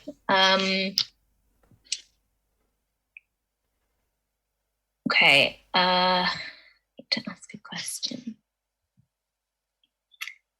And I check my phone at this point just to see a message that I should have looked at probably earlier. But go ahead, Amy.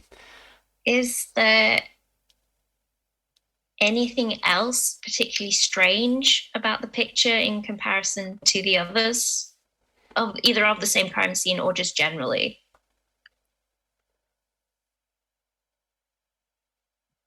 Sorry, muted. So now that you mention it, now that Scythe mentions it, you've seen some of Ethan's other work that's not connected with murders, and there is something to what he's saying. All of his work has this kind of quality of an appreciation of beauty, but the kind of ignoring the subject matter, if you will. There's a darkness in these pictures, and the way they've been shot, it's almost, you almost get a sense of obsession. And that kind of chimes in a little bit with what you have seen of him. He's, again, you've not known him that long. You had a little bit to do with him, obviously, around Dylan, and that was how you initially kind of made contact. You kind of feel like he's stepped down a new path, and you're not sure what's holding his hand and taking him down that path. Yeah, almost. I get what you mean. It's kind of almost admirational, maybe. Yeah. Yes, it is. It's like I'm hoping it's admiration of the natural beauty and not of what's happened. I don't know. With other stuff, as we're talking, I kind of surreptitiously flash my phone to Kush so that Kush can see the message that I've received in response to my children of whatever it is message.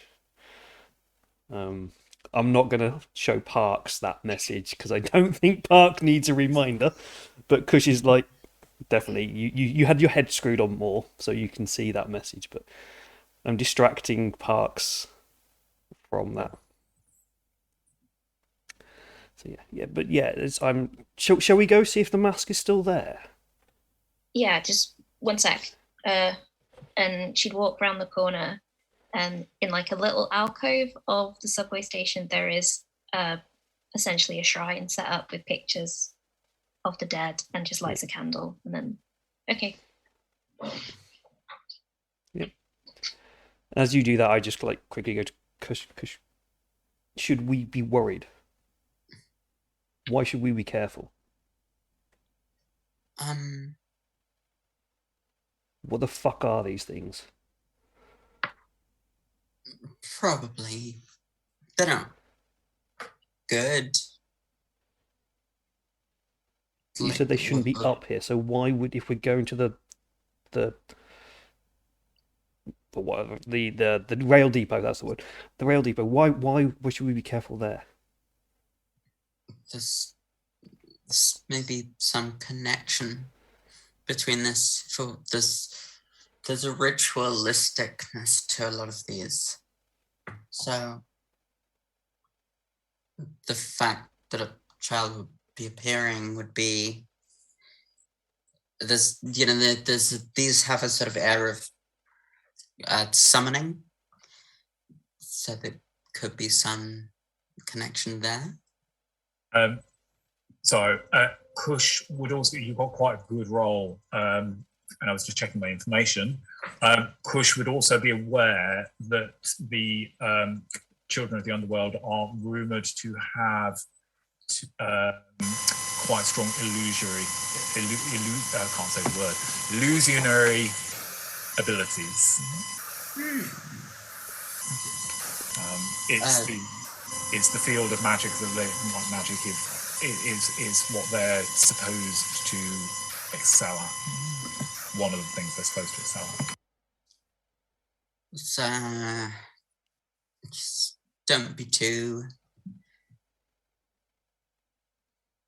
believe everything you see. After this shit you gave me, I don't believe fucking anything. That's Percy. That's not mine. I really need to get to know Percy better. Oh, right, yeah. Hi, Percy. Yeah. Cool. Shall we go find the mask? Yep. Just completely like, no, we weren't talking about anything. Yeah, let's go. Okay. Fortunately for Parks, the abandoned rail depot is not accessible via the underground. Run down the abandoned tracks. Well, there is there is going to be a walk across abandoned tracks. Yes. Oh, I was going to say walk through the abandoned underway. Oh, go through the tunnel. Sounds like a plan. You probably could. No. I'm not that mean. If you even vaguely mentioned it, I suspect Kush would be like, no. I think I'd end up with a stiletto in my face. Yeah. Okay. So it's actually not too far from where the exhibit's been set up. This whole kind of part of the rail network is poorly used now, and that's one of the reasons why the station is no longer in use. Do you want to do anything on the way? Is there anything you'd like to do or roll before you get there?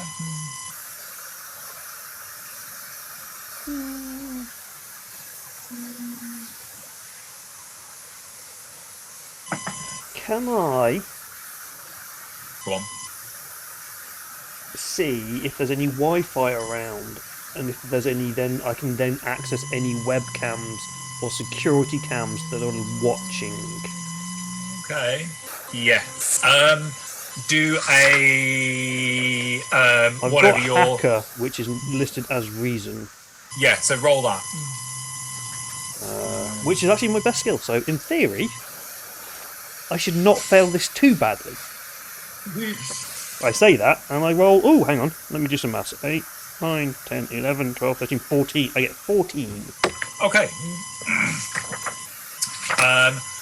We'll say that allows you access to the local network, but you're not going to be able to record anything off it. I don't want to record anything off it. I want to just see Be able to see. if there's anybody there, if there's anything that is there that shouldn't be there. Like if there's just kind of scout the area, like basically retcon the area. The warehouse that you know you're headed for. So basically, the storage container that was used at the crime scene as part of the diorama, if you like, the warehouse that is within, which is missing half its roof, there is a light coming from inside. Are there any police cordons or anything? Do we need to break in, or can we just walk in? So there's a kind of chain link fence with barbed wire over the top, but I suspect that there's probably ways in. It's the sort of place that probably gets broken into quite a bit by local gangs as a place to. And there's like probably local homeless sleep in the rail yard as well. So yeah, it's not going to be too difficult for you guys to gain access. So yeah, I turn to Park and I go, you might have to lose the heels. Not walking in a rail yard with no shoes on. Yeah, but do you want a broken ankle? Because I'm not carrying you. Don't. And oddly, I pull out a pair of slippers. Always come prepared. No, I don't. But... Luckily, Parks has got like those bendy ballet shoes in her clutch. I was literally about to say that. I said that because I know some women do carry flats around with them when they go out with big heels because of just. Yeah, that's sensible. We're going into unsavoury places, and I'd hate to ruin your look, but you're not going to fit in. So let's just... It's not a fashion parade here. This is some serious shit now. Didn't come out assuming I'd be going to a rail yard. You think I did? You're criticising me for what I'm wearing, and she's like, they're like big lace-up pointy stiletto boots, so she ties the laces together and kind of throws them one over one shoulder like you do with ice skates. Right. Also, We're heading in. there's a light on in there. Super. So It's probably- maybe we just... It's going to be about 100-yard walk past a number of rail cars and down a fairly straight bit of abandoned track. There is a 10 or 15 yard meter open area in front of the warehouse, which has no doors but has quite a large entrance, kind of like a double roll shutter affair. And then you've got the So basically you're telling us there's no way to sneak up to the front door. not really. You can sneak up to the edge of the open space in front of it, but then there's no real way to get across to it without perhaps being seen. You could try. What was the other thing I was going to say? The other thing Scythe will have noticed is that the yard seems relatively deserted, apart from this light. But then, given that it's a Saturday night, you imagine most of the homeless population are probably in town, seeing what food they can beg from the dumpsters and/or people coming out of clubs, stroke takeout. And it's one of the big nights for one of the local soup kitchens as well. So the place is relatively deserted. I pass this on to everyone. It's like, So you come here often? Why are you asking? What are you? What? I don't know. I'm just look. I can see things. This is what I do. Okay. I don't hang out in train yards, but I have access to things. So Okay. access how is are what you? I do. How are you approaching this? Do you want to try and be sneaky? Yes. I don't know whether Parks and Kush want to try and sneak in, but I am not walking into that brightly lit room. No, Parks isn't up for that either. I feel like Still just early days, so it's just like, yeah, that's probably a good idea. Yeah. Kush is like, how did I get involved in this? Like given one drink, given one joint, and suddenly I'm in a rail yard in the middle of the night. Just think of the stories that you can tell from this, Kush. Just think of those stories. It's better than your day job, at least. Live on the There's edge a less little bit. crucifixion. Maybe your ghost friend will be here. This seems like a creepy place for ghosts to hang out. God, let's go. Let's what Kush doesn't remember is that he frequently had day trips to Inferno, and This is outings normal. to Limbo. And Anyway, compared to in those, fact- this is a Sunday walk in a park. Yeah. In fact, I suspect because she's starting to feel a creeping sense of familiarity that is both disturbing and comforting. Okay. Does everybody want to roll to act under pressure to see how you do with you being sneaky? God. Not really, see. but We'll see who treads on a twig first. 11. Me. Okay. Continuing my streak, got a 15. Okay. David did not do so well. I'm sorry?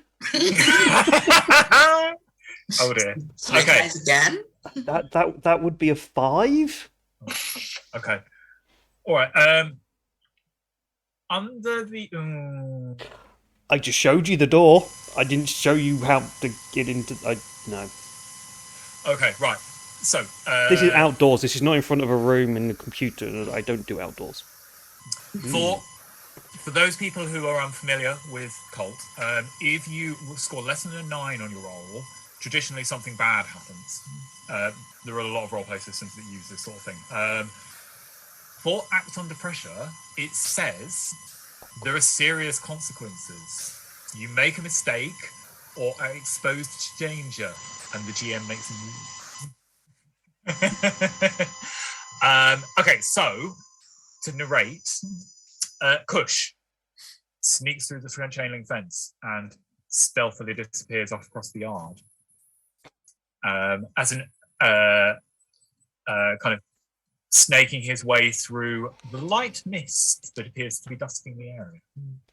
Parks, not quite as stealthily, but she has to change footwear and she had her high heels head on, manages to follow. Scythe trips over the fence as he walks through and lands flat on his face, swearing copiously. We're going to take a serious wound here. Yes, yeah. I feel like you've at least bloodied. If you show it to Kush, he's going to kind of, dude. At least you have a nurse here. Yeah, absolutely.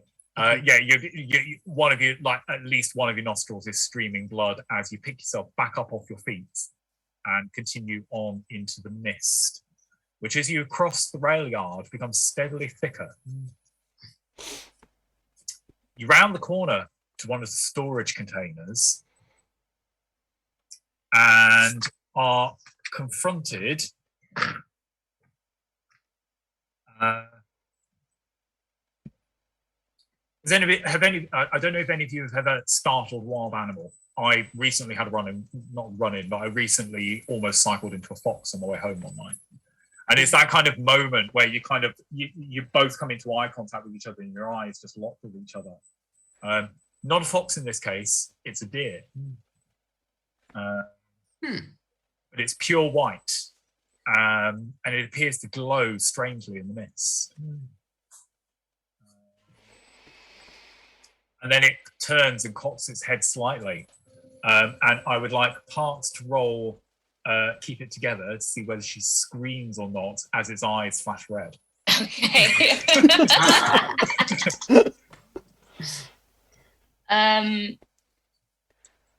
And on that note, 12. we are now at the end of the session, so we do not find out. Tune in next week. I rolled a 12. You rolled a 12. Okay. Maybe like a tiny kind of escape. Yeah. Yeah. The deer kind of it doesn't do what most wild animals do in this sort of situation, and it doesn't startle and run.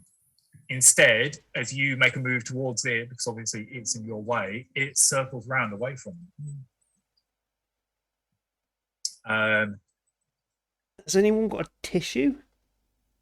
I'm just streaming blood at She me. pulls out a tissue. It's like Mary Poppins' bag in there. Do you want any small little such like small little bags that just contains everything somehow? Yeah. There's like lipstick, sewing kit, just in case. If you sort of rip it up and sort of apply it and be like, Yeah. go on. As Parks is doing this, another deer appears. And then another one. And another one. And their eyes are glowing red. And they start to advance towards you. What do you do? Do we all see this? Yes. Yeah, you all see this. Is there like a gap in the deer at all? A little bit. So they kind of there's. I'm just trying to think. You've ended up with like a bit of a half circle in front of you. I feel like a Keep It Together and an Act Under Pressure roll will be good from everyone. Okay. And then depending on how you do with those, we'll see what happens. Keep It Together Yeah. is 13. Willpower. Is it? No? Can I count 14? Slightly better. Okay. That's 2 for both. Oh dear. I'm at a 10 for Keep It Together Okay. and a 9 for Act Under Pressure. Yeah, so 14 for Keep It Together, 18 for Act Under Pressure. Hey. Act Under Side, Pressure. dare I ask? Act Under Pressure, I got an 11. Okay. Keep It Together, Uh-huh. I got a 3. Okay. Bye. Yeah. So let's think about this. Right. I'm going to go back through each of you and just ask you to remind me of your numbers, and I'll describe what happens. Scythe, 3 for, Keep It Together. and so screaming the heavens down, and Act Under Pressure. It was an 11. Okay. All right. You at least have the presence of mind to run in the direction of the figure who has appeared in the entrance to the human figure who has appeared in the entrance to the what's the word? Train house. Warehouse. Yeah. Yes. You're initially panicked by their presence because there's horns growing from the top of their head, and then you realise that something clicks in your head, and you realise that the mask they're wearing is not a devil mask; it's an Oni mask, as in the Japanese demon spirit. It's a Hanyo mask. Yes, and you run towards that, screaming for your life. Fucking, what have you brought me into, you fucking psychopath? This is only meant to be fucking digital, this relationship. You are fucking mental. What the fuck are these things? This is not a fucking computer game. This is fucking... Ah! There's blood is also streaming down my face. Yes. Kush, remind me of your numbers. Got a partial success for keep it together, and then a fail for act under pressure. Okay. So, yeah, you're kind of stuck in headlines, basically. You managed to keep it together, though, didn't you? Mm-hmm. So you don't kind of... I don't know. Let me... Managed to keep it together. I feel like... On that thingy, it's like the effort to resist instills a condition. Okay. Yeah. So I become angry, sad, scared, guilt-ridden, obsessed, distracted, or haunted. You're already at least one of those. I wonder whether you would kind of become I don't know, kind of taken in by your anger over what's happened to Nikolai. And maybe I don't know how you feel about this, maybe you'd charge them? Maybe? Yeah, I also have that thing of like, illusion magic. So I'm like... Yes, yeah. Parks? I got 14 for keep it together and an 18 on act under pressure. Oh, right, so you can do literally what you tell me, what do you want to do? So you've got Scythe has vanished into the warehouse and is kind of swearing at this figure who's appeared in a kind of very stylish red jacket, you notice. And then Kush, who appears to have charged the devil deer that look disturbingly like the thing that you keep seeing in the subway. Okay, I kind of want to grab Kush's hand as best I can and start dragging them towards Scythe and the figure in the warehouse, like Perfect. Trying to pull as fast as I can, dragging a full-grown person behind me. Excellent. Okay, you do this. Kush probably swearing all the way. You'll manage to get Kush across the threshold, and the figure the only figure who is stood in front of Scythe, holds up a hand to forestall the tirade of swearing, draws a katana from her back and slams it down into what you realise is an arcane symbol carved onto the floor, and a barrier of light flares up from the ground and the deer vanish. And I think that's a good place to leave it. That's a great place to leave that.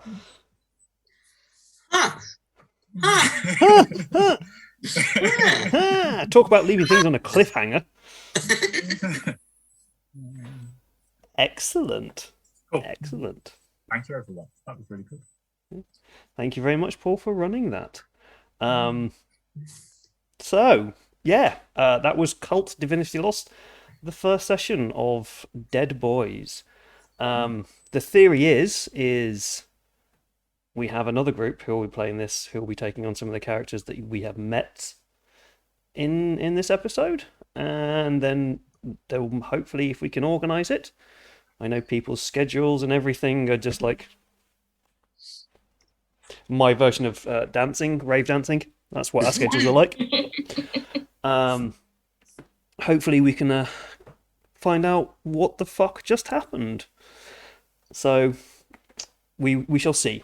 I shall keep everybody informed, and we shall try and plan some more of this, because I really enjoyed that. I hope everyone else did as well. The first Cult experience. Yeah. I enjoyed it. Very fun. That's very good. Cool. Right. So as I am aware, people have time limits, so we shall quickly wrap up.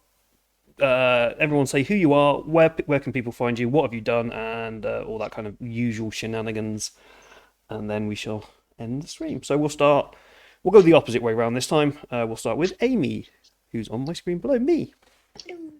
So who are you? I'm Amy. You can find me on at a.min on Twitter. As Vivien's Twitter handle is a reference to Sylvia Plath. Mine is a reference to Hamilton. I don't have anything to promote, but I would encourage you to get involved with any local groups who are doing any work for Ukraine. If you're in the Birmingham area, your local group is Moseley for Ukraine. I know they were having a collection of any items that could be sent over to help evacuees and refugees. So please get involved with that if you can and if you have the facility to. Definitely. And I'm hopefully going to get you to run something for me soon. Hopefully, yes. Yes, that will happen. That will happen. We will do that. So yeah, Amy will be back. Next up on my screen in the corner, we have Vivien. Hello, you can find me on Twitter at ocean1212_W. You can find some games that I write, genderphage.itch.io. And there may be a playtestable thing up there soon, which I'm very excited about and could even run on here. And I'm actually jumping onto a different stream as I'm about to go play Beam Saber Rush Wars, which is a hack of Beam Saber to be like Fast and Furious movies, none of which I've ever seen. You'll be fine. Cars, just think of Cars. So that's on the Roll Plus Bond Twitch. If you're heading over there, if you're looking for another 4 hours of RPG to watch, that's where I'm going. And, so that's starting at 9 o'clock? When's that starting? That is starting at 9 o'clock. Okay.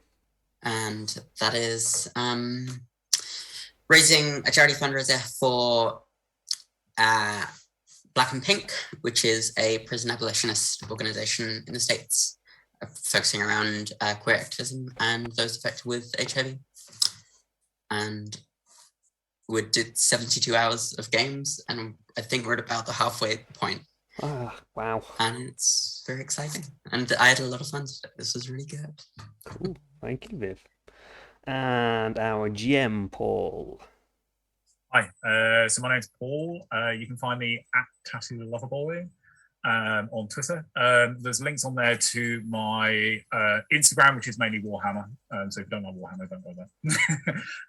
And I think I put a link on there to my creative writing, which is on Smashwords, Star of Morning and Smashwords or something like that. I write stuff, not for a while, but I do write stuff. And just a big shout out for Roll for Ukraine. It's a really good cause, current obviously. Thank you for listening. Yeah.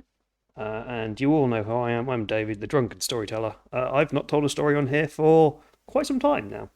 That will change, possibly tomorrow, if not Wednesday. So possibly tomorrow there might be something happening. Still waiting to sort that out. On Tuesday we have Tom running the second part of Heart the City Beneath game, and Vivien, you're going to be there for that? Yes. You may be in a box, I'm not sure. We made friends with somebody and we have a box, okay? So Tom, who's on this channel quite a lot, is running that game for us. And then on Wednesday, yes, I've just seen the message, Super Angry Shrimp. On Wednesday, we are actually starting Act 3 of Alien. We have checked what Act 3 is going to be because of the world that Alien is, and we are comfortable with running the game with the current situation that's going on. We do not have anything to do with certain things in that game that relate to certain things that are happening now. It's all about black goo, is all I'll say on that one. So yes, we are going back to Alien on Wednesday, and then it's probably going to go a bit quiet for a while, I think, while I try and finish off my PhD. But hopefully mid-April to May time, things will start picking up again. But yes, other than that, obviously, Roll for Ukraine, please do go check them out. Find the hashtag on Twitter and go find their Facebook page and find out what all that's about. If not, you've got the link for the International Red Cross. So please do, if you can, even just the price of a cup of coffee, or even £1, or even 50p, anything will help. It'll buy blankets, it will buy food and support for humanitarian aid. So please do that. Thank you very much for Paul for running the game. This has been absolutely fantastic for playing the first ever game of Kult. I've known about it for so long, but I've never actually played it. So thank you so much for introducing us to it. And thank you to Amy and Vivien for being the forever amazing role players that you are. Thank you so much. I love this channel. I love the people I have working here. It's just so much fun. other than that, I think that's it. So I think we shall let Vivien go off and play some Beam Saber. And everyone else, enjoy your evening. Bye. Bye. Oh, hang on, my thing's not working. Bye again. Woo.